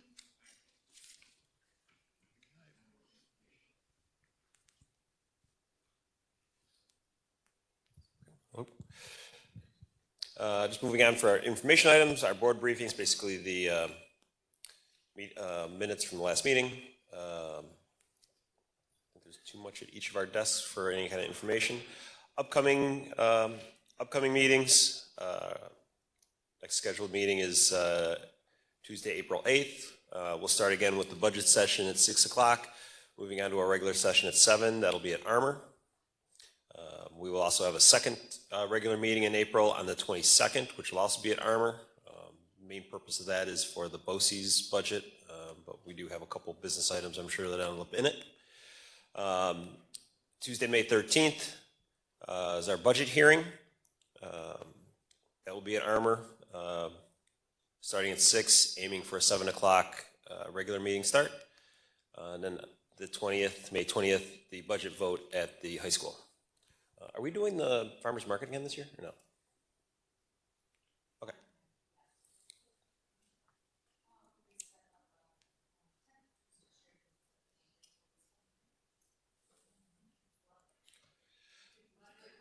Great.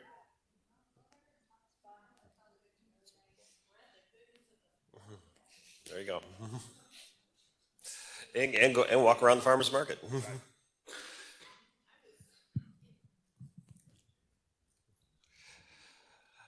Moving on to upcoming meetings, workshops, some NISBA sponsored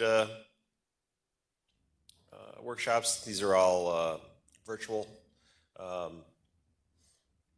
ECSB, or Twist on Tech, which is when we tour one of the BOCES centers. In this case, it'll be Harkness, which is, I've gone to a couple of those. Those are definitely worthwhile to go see.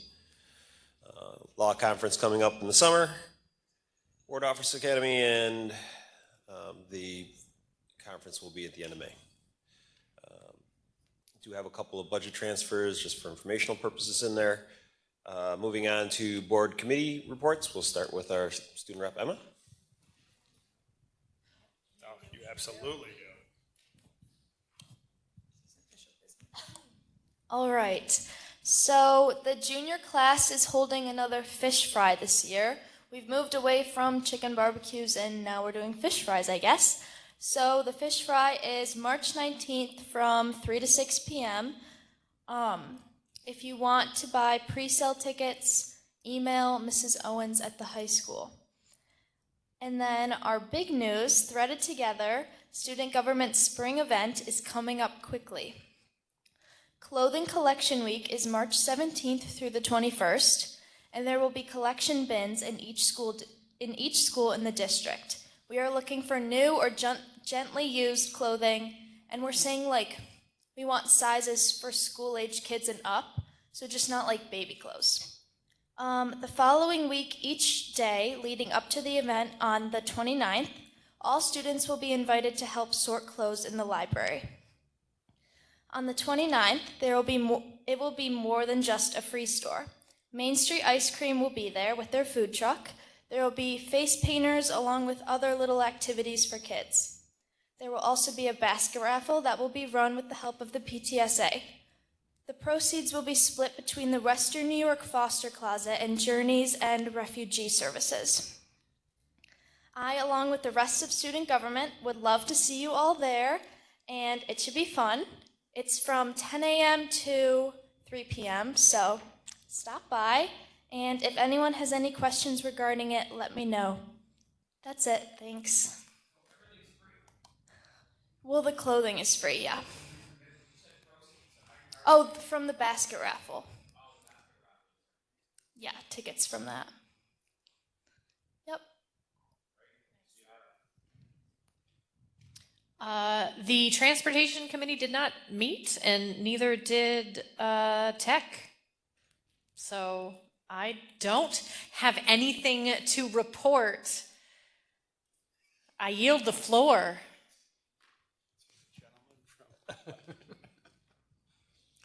I was at the alumni bash and cash, and I didn't win anything. For once, yeah, I know it's unusual, but but on the legislative side, we have a meeting coming up March 20th. But I was real quick. This won't take long at all. I was looking at the Assembly's proposal for the budget, and under the Assembly's proposal, state funding for school aid would total $38.5 billion, an increase of $1.1 billion over Governor Hochul's executive budget. But again, we don't know once the negotiating starts, what the final number would be. But they put in there, in the executive budget, there was $13.5 million towards the cell phone ban or the internet connected ban, whatever it is.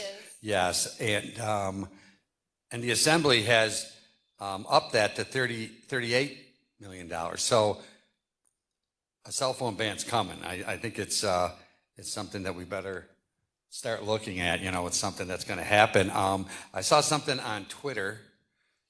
They still, okay, you don't call it Twitter no more, but yeah, Twitter, and it's about the Department of Education being closed in the federal, and I think that does really affect us. On the, I realize it's Title I, it's reimbursement, but you know that money is not coming back to New York State schools. That money is obviously going towards whatever President Musk wants it to go to. But you know, it's gonna hurt us. Taxes are gonna go up, and it's something that you should be concerned about. Contacting your legislator. I know Langworthy doesn't answer his phone or his emails, but it's something that we should be concerned about, because you're going to see our taxes going up for schools because of the Title I and the Big Five schools. So it's something we should be concerned about. So that's just my opinion, you know. So, and that's all I have. I love the super eval presentation, and I think that's something we should really look into. But that's all I have. Thanks, Dave. Not much. We did have a facilities meeting prior to today, to our meeting tonight. Good stuff coming from our construction partners. They'll go over a higher view of what we went over, but great stuff happening. That's all I got. Thank you. Not a ton. We do have a policy committee meeting coming up. I think you're on that, Mary. April 22nd. We have a strategic planning committee coming up. I know Mr. Adams is going to talk about our shared decision making, which the strategic planning committee is a big part of. So I'm excited for that, my first as a member of that committee. The building visitation committee, we have our Hamburg High School visit on March 28th at 12:30, just to remind everybody of that. We set that at the last meeting. And I was going to mention Super Eval, so thank you for whoever brought that up. I think it was Dave. So that was a software package that we selected. So thank you to the board for participating in that on your own time to sort of help us review that. That'll be a useful tool for us as we not only review the superintendent this year and in upcoming years, but also doing things like board self-evaluations, which is a part of that process. So again, we did execute that agreement just to let the board know, and more to come on that when Mr. Adams and I get together. So that's it. So a couple of things. The facilities meeting I was at prior to this, and Turner, as always, will give their presentation in a little while. They're always on point, so it was a productive meeting. Bash and Cash, I was at that too with several of my board members. Patty, I'm looking at you. It was an amazing night, and I was struck by your presentation, Mr. Lauer and Ms. Wilson and everybody that was from the middle school, particularly when you said you're working with a lot of colleagues that are graduates of Hamburg. So when I was at the event the other night, one of the things I kept thinking about was, you know, how the community comes together and how indebted as a district we are to all the work that's done with the Alumni Foundation, but also that I feel like part of your work is embracing people who didn't graduate from Hamburg and bringing them in and helping them to be involved in all the great things that we have here, as evidenced by all the great things you showed that are happening at the middle school. So I'm thankful for the alumni for all the work that they do and have enabled us to be able to do. Parent-child connection, Caitlin and Colleen, help me with the date. We have that Create with Kindness workshop that's coming up with Frontier that's going to be at Hamburg High School, so I'm looking forward to that. March 31st, okay, thank you. And I'm also looking forward to strategic planning coming up as well. And that's all I have. I love the student survey. I love that raw data number that comes over. You know, it's just so real, and you know, and I love the attitude that, you know, we're just going to keep going at it and making the number better every single day, and I think that's fantastic. No safety meeting, and I did go to the Bash and Cash as well. I'm glad Dave didn't win. He always wins.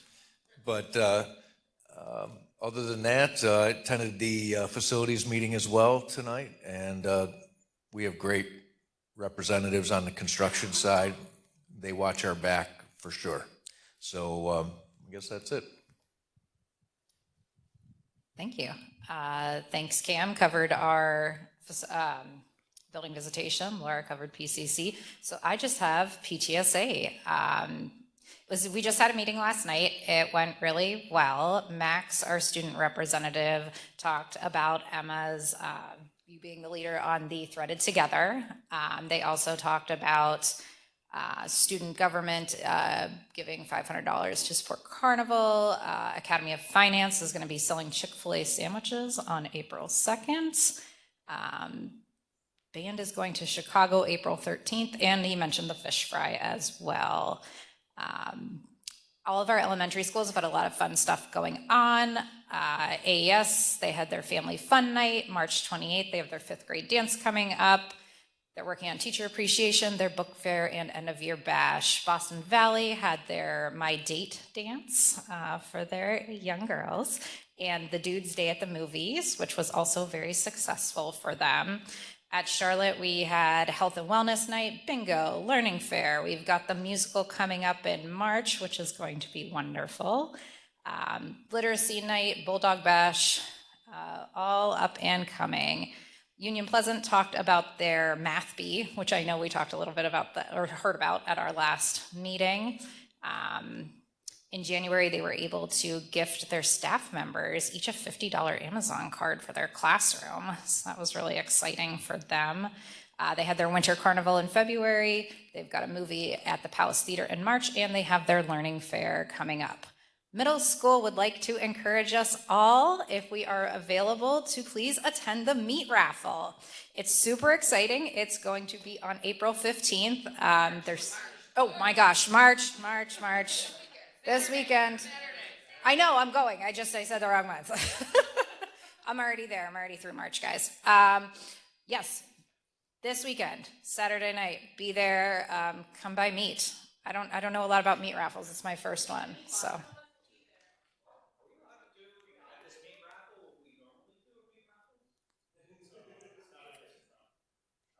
If you purchase tickets separately. All right. It's my first time, so you guys are gonna have to tell me what we do. Our first meat raffle together? That's amazing. It's your first meat raffle? Get excited, guys. It's my first one too. Yes, we're all gonna be there, and if you haven't gotten excited yet, look how many people in this room are going. Bring your friends, not your kids. We'll be there. The middle school also had a successful Candygram, and their parking lot or parking space raffle was successful, and they're going to continue to look at that. High school, super exciting. Many grants were awarded and fulfilled. They are helping with the basket, as we mentioned, for Threaded Together. They're working in connection with the PCC to put on the March 31st event. I would like to remind everybody that there are scholarships available through PTSA. So PSA to parents out there, please apply for them. It's a great opportunity. They are also having a chicken barbecue on May 20th. It is the same night as the budget vote. So for my board members here who will be there, eat your dinner at the chicken barbecue. Help support high school. Thank you. SEPTA gave an update. They are having a meeting on the 15th also. That's a popular time at Spot in the morning if anybody would like to attend. They have several presentations coming up. I didn't get the date on their ADHD speaker. Are they having the ADHD speaker? Was that in May? I think so. I don't know. We'll update on that. May 7th, they have a meeting as well. And last thing from PTSA, I promise. It's a reminder that if you haven't gotten your membership yet, hint, hint, everybody around the table. If you haven't done it yet, please do. $4 of your $8 that it costs to join go to pay our insurance that covers the events district-wide. So it's super helpful, and we appreciate you being a part of that. Thank you. That's all. Do I have my PT? Okay, good. Don't say who doesn't. I just wanted to make sure it wasn't me. I was feeling it last night. I was like, did Next up is our capital project update from our construction partners.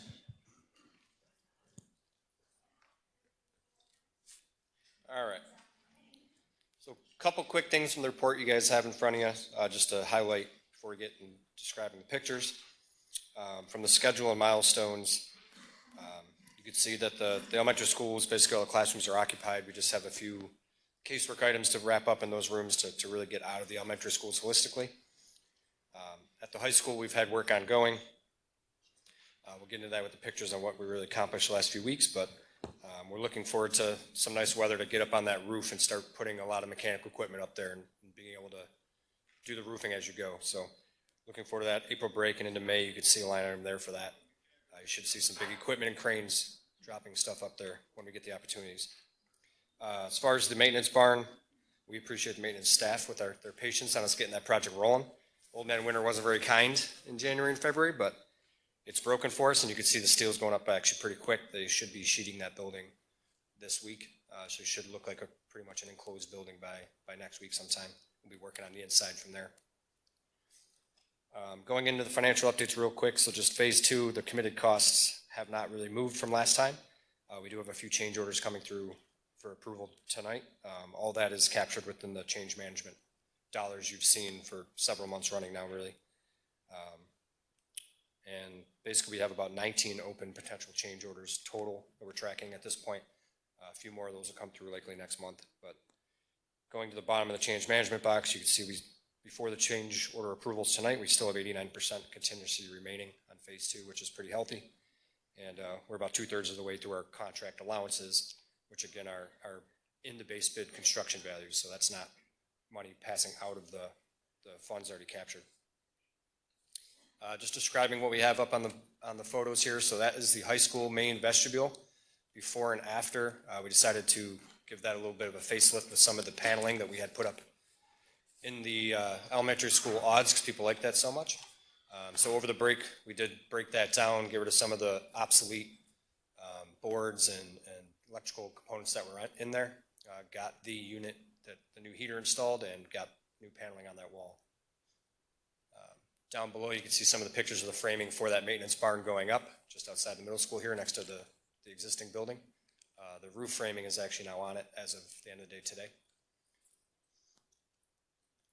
What you're seeing here is some work that occurred over February break. This is actually, the top 2 pictures are in the high school outside the nurses' suite. We took on a pretty complicated little space project there, but something we thought was important to get done before summer.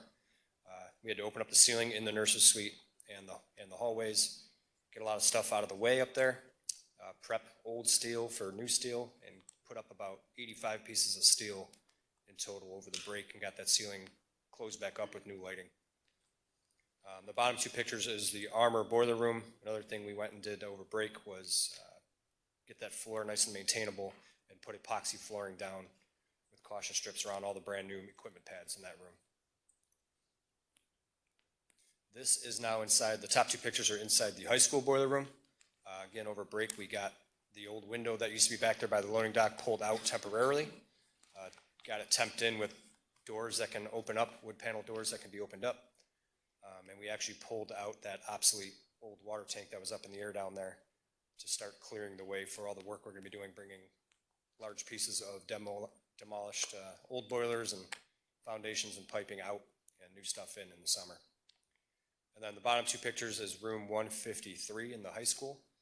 We had already completed room 151 next door, and after giving those rooms facelifts in terms of the ceilings and walls over the summer, we got the new flooring down for those teachers, so those rooms are fully updated architecturally. And this is just a quick rundown of schedule. Again, nothing new here, but phase 2 construction ongoing. Intent to be done fall of this year and closing that out in December of 2025. And phase 3, which will be Armour Elementary Schools this coming summer, updating that playground and about 37 rooms worth of ceilings and lights, getting new grid ceilings up and new lighting. That is in for SCD review right now. We expect it back by April. Get that awarded in May and get after that work as soon as the kids pull out of there and have that all put back together and full of new ceilings by the end of summer. Also closing that one out before the end of this fiscal year. And then phase 4, which will be the big Union Pleasant project. That will be summer of 26 and 27 work. That is also in for SCD review.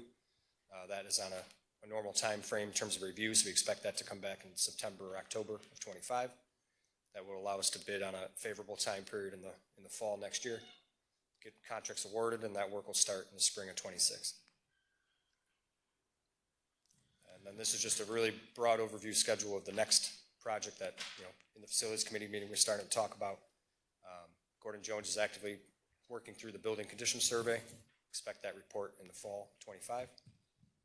Anticipating a vote likely October 26, and that would be a project that would involve various buildings and start in 28 and run probably through 2030. Anybody have any questions, comments, concerns?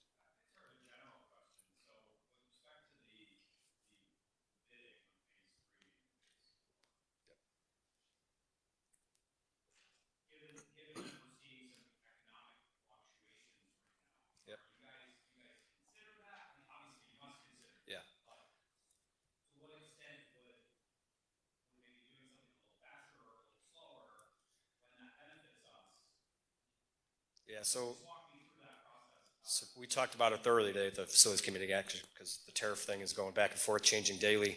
I actually talked to my estimating team 2 hours ago to look at the estimation we're about to put out for phase 3 at Armour. It's a smaller project. We don't see the impacts being big either way, but we're going to factor in something for tariffs in there just to be cautious. It's actually changing by the hour. They just dropped the additional 25% an hour ago. The threat is already gone on the Canadian steel and aluminum, but we do factor in our estimators have actually built in a category on our cover sheets for tariffs right now, just to be covered. I appreciate that, but I guess I was hoping there would be some consideration that time frame. Like if I was buying a truck right now, I probably wouldn't buy it. Yeah. I would buy it maybe when there's no threat. Yeah. So, There are conversations about that. It's there's got to be a breaking point at some right. point where we're like, maybe we should just wait. Yeah. And I think that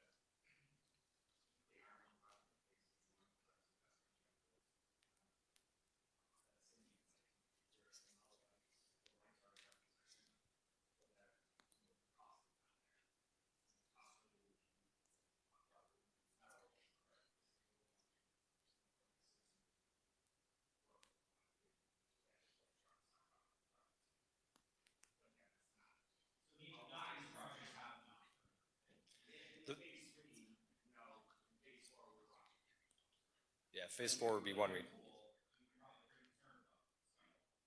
Yeah, so phase 4 is a big project. It would definitely have an impact on that cost. So that'd be something when SCD is approved, we know we're nearing approval, we'd certainly take into consideration. You have a few months of wiggle room if you're still trying to hit your schedule for construction to move that bid period around.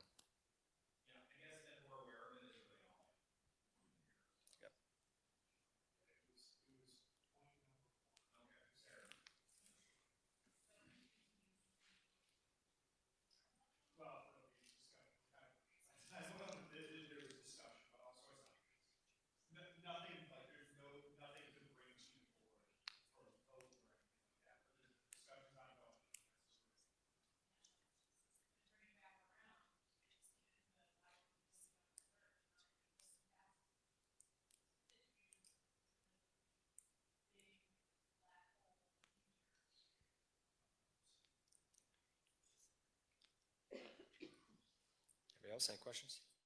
Good. All right. Thank you. Thanks, Sean. Moving on to our report from our superintendent, Mr. Adams. Thank you, Mr. Flynn. Thanks, everybody. Thanks, everybody, for being here. Thanks to the middle school for your presentation. It was outstanding. I too was winless at the Bash and Cash, but that's all right. It was a good scene and good to be able to support our Alumni Foundation, who does so much for us. Also want to thank our construction partners for all the work that they've been doing. Moving from a very serious topic to the fact that I lost a race of how fast you can read Green Eggs and Ham in Miss Bardino's room very recently at Charlotte Avenue. 2 minutes, 18 seconds. I felt very good about my performance until she came in at 2:02. Felt like it was like elite half miler in high school running a 2:02, and she just absolutely destroyed me, and the kids were just so happy that I lost. They were great. Another thing that I got to do recently was I got to go to the Palace Theater to see Cheaper by the Dozen, and that was the audience was combined, a combination of students from life skills classes of Frontier Middle and High School and Hamburg Middle and Hamburg High, and it was tremendous. The genuine laughter going on, and I mean, who doesn't like Steve Martin? It was great. So that was a really good scene and a great show of crossing district lines. If Hamburg and Frontier can get together for something, there's hope for all. I did mention another thing that I got to do, and I wanted to point out, we did a great farm to school event here last week, and that was some special stuff by some special people there. That's Tricia Miller and Kim Abram and all the folks who help out with the with our farm to school, whether it's the Hoop House at the middle school or the Giving Garden. And they brought in folks from other districts. There's folks from Salamanca there, from Eden there, from Springville there, and beyond. And it was, I think Iroquois was there also. And they're truly inspired by the work that's happening here. And that's not me taking ownership of it. That's an everybody and what's supported here. And it was just it was a blessing to be able to be in that crowd.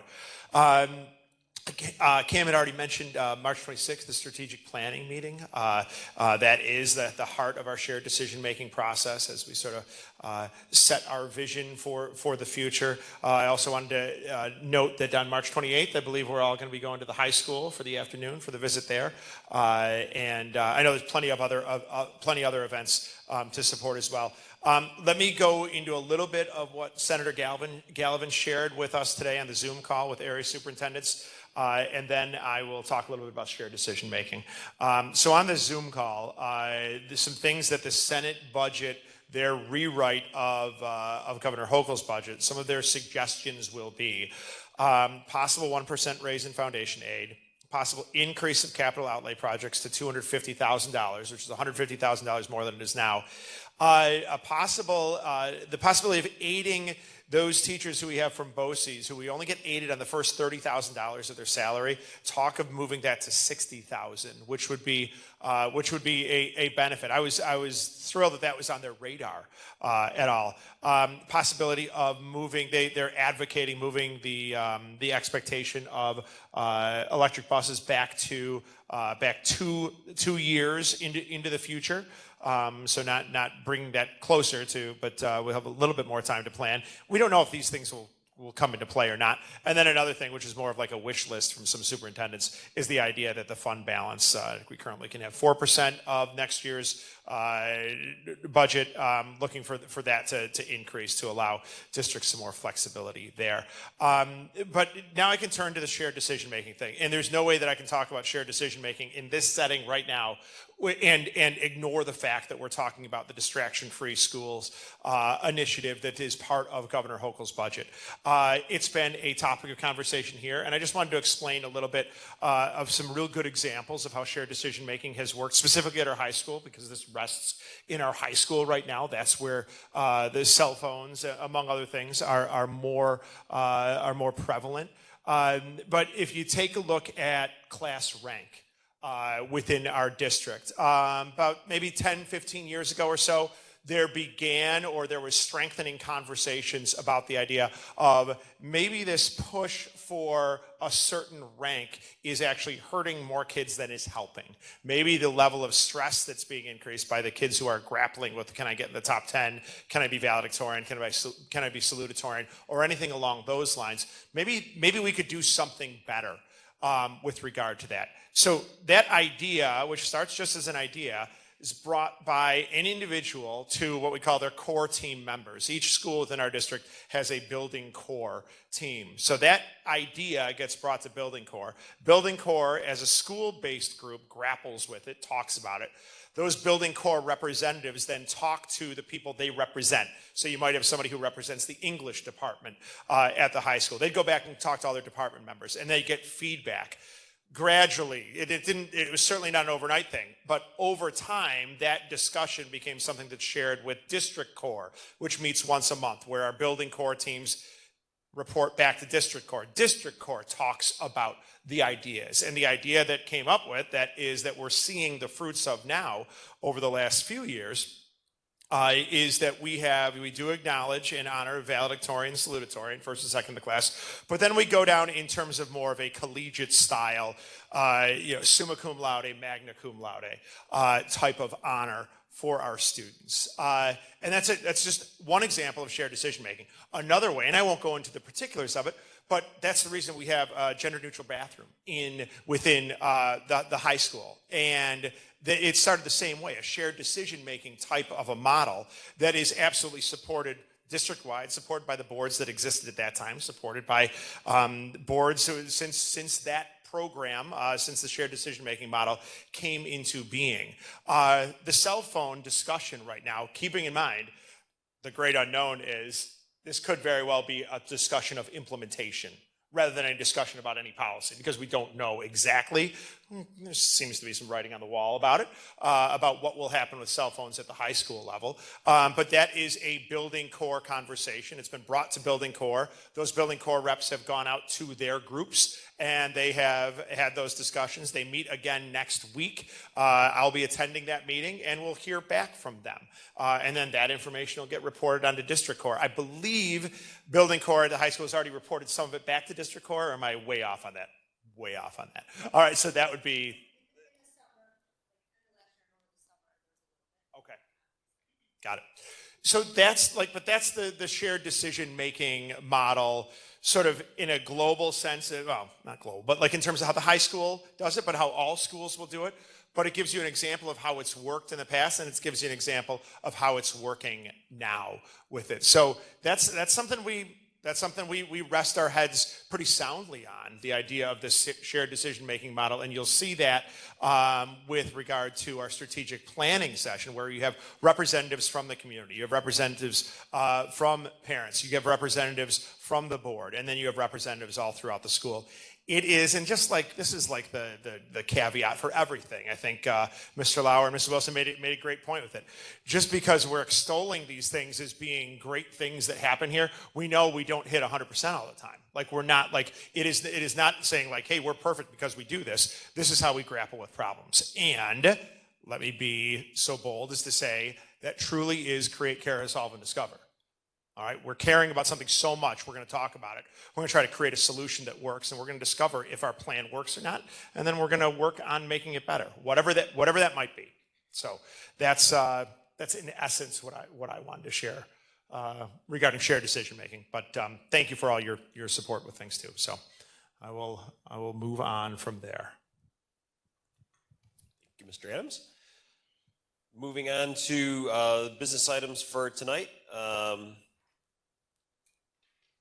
We will start with our consent items F and financial items G. At this time, any member can make a request to withdraw a specific item from the consent agenda for individual consideration. Is there any such request at this time? Seeing none, can I have a motion to approve all consent items from F1 through G5? So moved by Laura. Second by Cam. All in favor? Opposed? Item passes. Standard stuff. Don't worry about it. I got it. No, We just did it, so go for it. Okay, so I just wanted to congratulate Linda Reed. She had submitted. She's one of our great cleaners, and she submitted her retirement that will be effective at the end of this school year. So I want to just acknowledge Linda's work with the district. Thanks, Tom. Okay. Also, there was an extended field trip for the middle school. Our usual warrants and such. Moving on to action items. Action item H1, can I have a motion to authorize the seeker negative declaration regarding the proposed sale of district property on Legion Drive?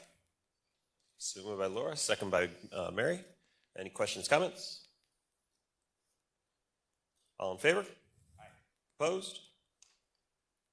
Item passes. Item H2, can I have a motion to authorize the seeker negative declaration regarding the proposed sale of district property on Zimmerman Road? Moved by Kim, second by Laura. Questions, comments? All in favor? Aye. Opposed? Item passes. Item H3, I have a motion to approve a resolution dated March 11th, 2025, that the Board of Education in the Hamburg Central School District declaring the district's proposed capital outlay project involving, in this case, involving ceiling and light replacement work related to improvements at the district's Union Pleasant Elementary School to be a Type 2 action under SECRA and authorizing and directing the inclusion of funding for such project in the district's proposed 25-26 budget. By Laura, second by Rich. Questions, comments? All in favor? Opposed? Item passes. Item H4, can I have a motion to approve the change orders 201-06, 203-02, and 203-01 for the capital project phase 2 work? So moved. So by Cam. Second by Rich. Questions, comments? On the question,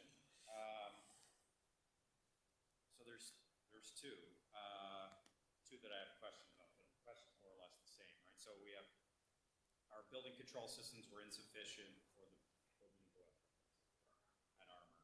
That was 73. And the casework in the classrooms, I'm familiar with that. That was 13 classes, 138K. I guess, to what extent have we factored these sorts of things in for future, given that we have, this big boiler work at the high school, sort of merging both of these two kind of projects together? Do we feel we've appropriately planned for this with these kinds of I understand, but it's a cost we didn't anticipate.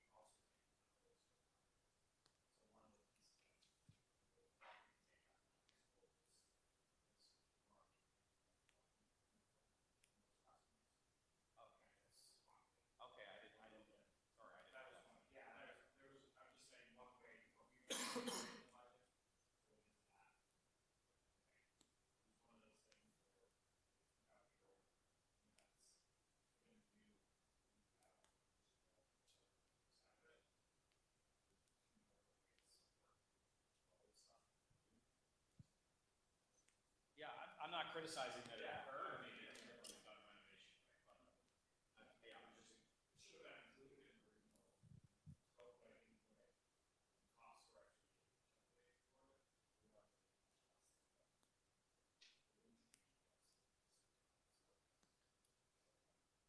I didn't realize that we had traded.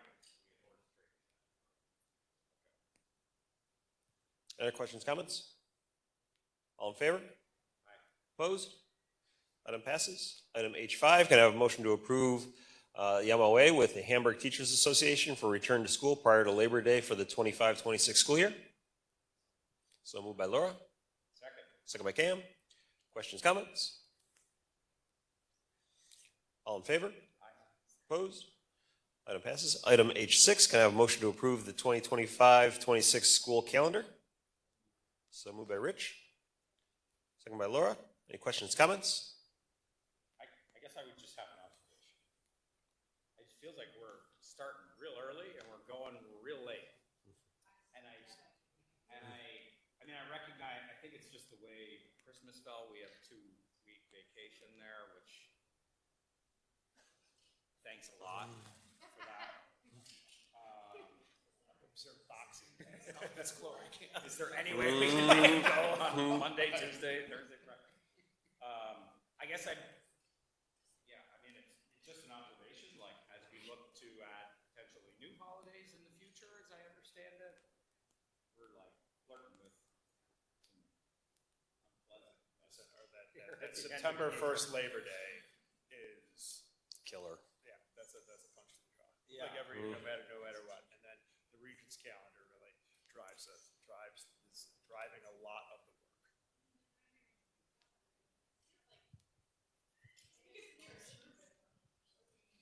What's Regents?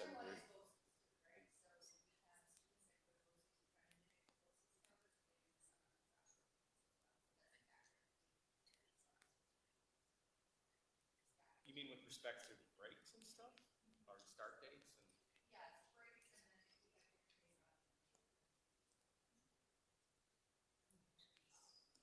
hadn't thought about that. That's.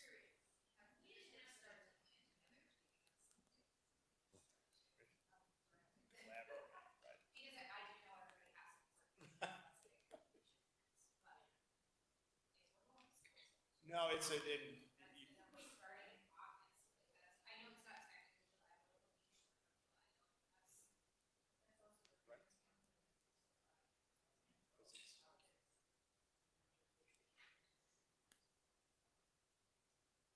And that builds in, what, like 5, how many snow days do you have built in? I don't know if we ever say how many days we have built in. We usually do.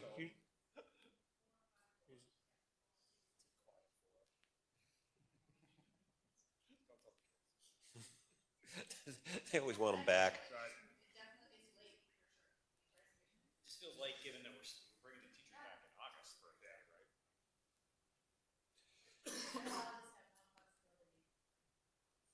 Yeah. So Thursday, Christmas is bad.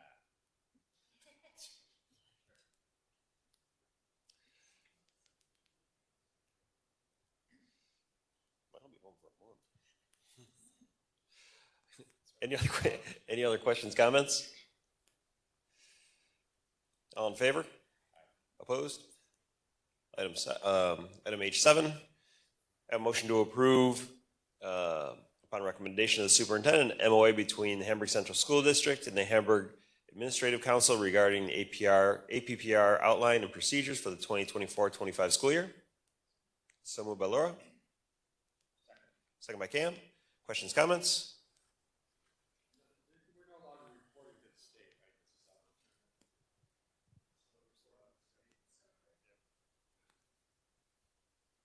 But this isn't a change, right? There's no change in our practice, is there?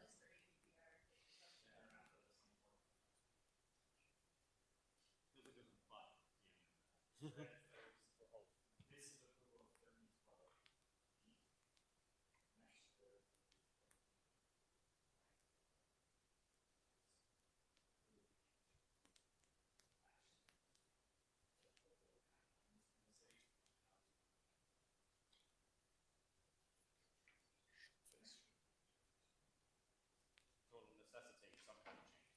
Don't know.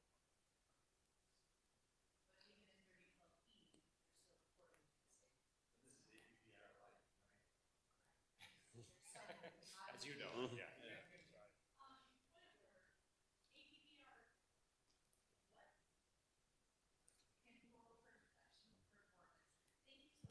It's like a cursive. Yeah. It was huge.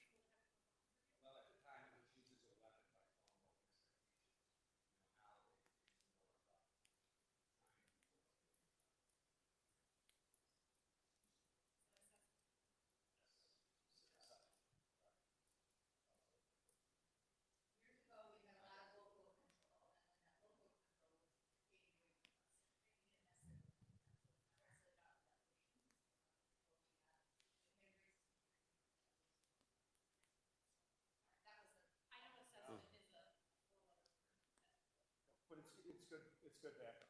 We'll tell you all about student learning objectives. Yeah, we can go into, Like, yeah, it was. yeah, Dave and I can go into the whole deep dive into where APPR started, and it was not good. Other questions, comments? All in favor? Opposed? Item passes. Item H8, can I have a motion to approve upon the recommendation of the superintendent, MOA between the Hamburg Central School District and the Hamburg Teachers Association, HTA, regarding the APPR outline and procedures for the 24-25 school year? So by Laura, second by Cam. Questions, comments? All in favor? Aye. Opposed? Item passes. Item H9, can I have a motion that the Board of Education of the Hamburg Central School District approves a resolution naming district lead evaluators for the 2024-25 school year as listed? So moved by Cam, second by Laura. Any questions, comments? All in favor? Opposed? Item passes. Item H10, can I have a motion to approve an MOA with the Hamburg Teachers Association for faculty managers for the 25-26 school year? So moved by Laura, second by Rich. Questions, comments?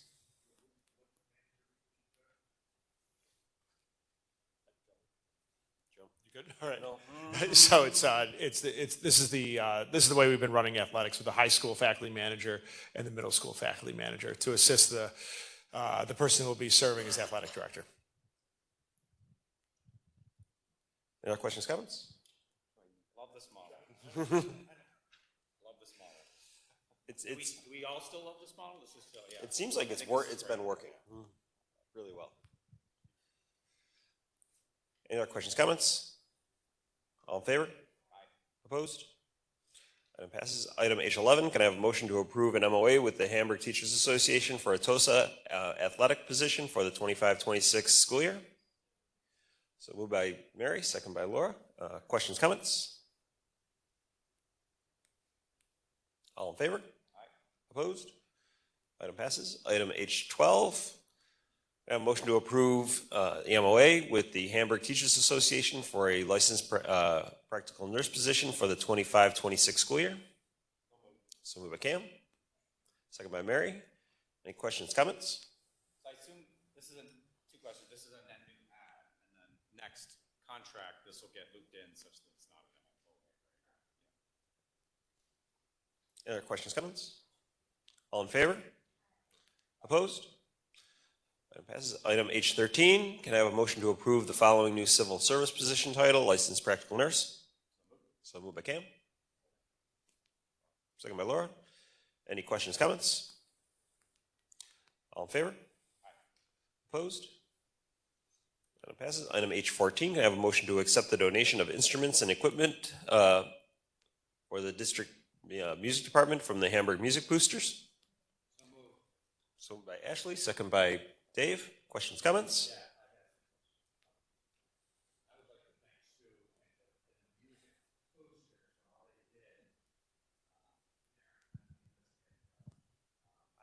I like the 24 classic kazoos. That's the best part. I don't know what a two-bano head cup. Mrs. Hartman, who was here before, she uses those in her classroom. It's a drum cup. Oh, I see. All right. I'm just checking. The ukulele is pretty cool. You guys did a great job. I just want to say, it's a great organization. Thank you so much for, doing this. It's just wonderful. So that's all I can.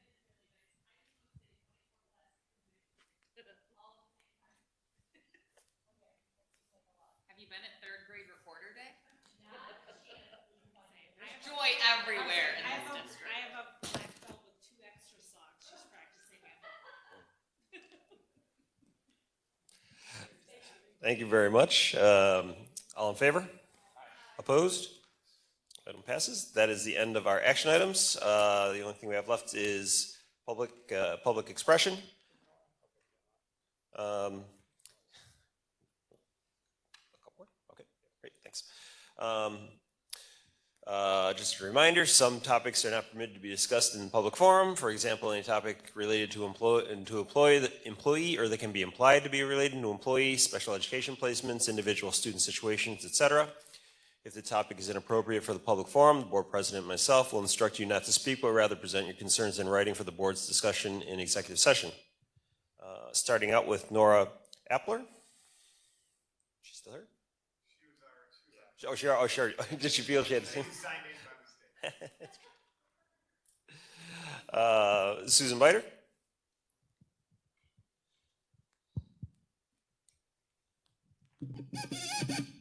Hi, I'm Susan Biter, 5340 Oak Ridge Drive, Hamburg, New York. March is Music in Our Schools Month, and the Hamburg School Music Boosters are excited to be celebrating all month long. You can check out our social media where you can hear from our students about why music is important to them and learn more about our music teachers in their own words through spotlight profiles. We've also kicked off our spring fundraiser with a goal of raising another $5,000. That's a lot of kazoos, Mary. I promise it's not all kazoos. To grant requests to music classrooms for extra equipment and experiences for our talented students. You can grab a flyer tonight or scan our QR code to find out more about our April daily calendar raffle with more than $2,000 in fantastic prizes. $20 for 30 chances to win. You get a chance every day. Even if you win, your ticket goes back in. And you get an extra entry, or really an extra 30 chances to win if you're a member of the Music Boosters and you purchase a ticket. So thank you for your time, and we look forward to updating you in April about how many great things our raffle proceeds will be able to fund.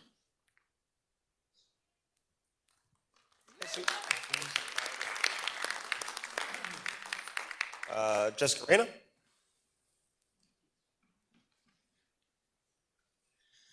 Hello, good evening. I actually love that the middle school did the presentation they did today and kind of put a focus on those groups and those clubs because I wanted to come today and give you an update on Bulldog Run Club and our newest venture this spring, the It Takes a Village 5K. So Bulldog Run Club is a go. We are opening registration for students on March 20th and we will begin practices the week of April 22nd. Twice a week we will meet and we will have our season-ending 5K on June 7th, which will be the It Takes a Village 5K. I am so proud to bring this 5K to Hamburg. The Hamburg Central PTSA has been so wonderful to agree to host it, which means every single dollar raised is going to go right back into this district to help fund clubs, extracurricular activities, sports, those passion projects that our kids really connect with. I did send information to Mr. Adams, a link for registration because our website is up and live and we already have registered runners. But I also sent over a Google form. Teachers or staff members who are leading clubs, groups within the district, they can fill out that Google form. It's 6 simple questions to apply for funding from this run. It is the same route that we did last year for the Hamburg Sesquicentennial. That run raised $10,000. I would love for this to raise that much, but so much more because every single dollar is going back to the kids in Hamburg. So Mr. Adams is going to be sending that out to our building leaders so that they can go ahead and get that out to their staff. But I would encourage everybody who is on our board to come out, register to run. We will be having the youngest runners. My 6-year-old will be there running his 3rd 5K. But this is going to be a great community event, and we are going to put the focus on the kids and let them just see how much their community supports them. It's going to be amazing. We're going to have drone footage, but all of our youth runners, 17 and under, will be wearing purple shirts. Everybody 18 and over will be wearing gray. So they will get to see a visual of just how much their community supports them. So I will save a gray shirt for everybody up here and hope to see you on June 7th. Thanks. And Liz Hewson. Hi, everyone. So, kind of repeating what some great promos some of you have already given us. In the fall, the high school PTSA received a grant to conduct a Create with Kindness program from the National PTA. And we've partnered with Parent-Child Connection, and of course, then Frontier will be here as well for this program on Monday, March 31st from 6 to 8 in the high school, at the high school. The program brings high school families together, not only to talk about to have an interactive discussion with their teens about online experience and equip families with practical information and resources to enhance online safety as teens use various digital platforms, but we're going to share a meal together. So we'd like to invite you to join us, even though we know your schedule can be busy. Come join us on March 31st for our Create with Kindness event. I've got some flyers for you. If you can RSVP, so we know to count you in for dinner. Coyote Cafe, it's always a win. So come on, have some tacos with us. And as always, thank you for your support of PTSA.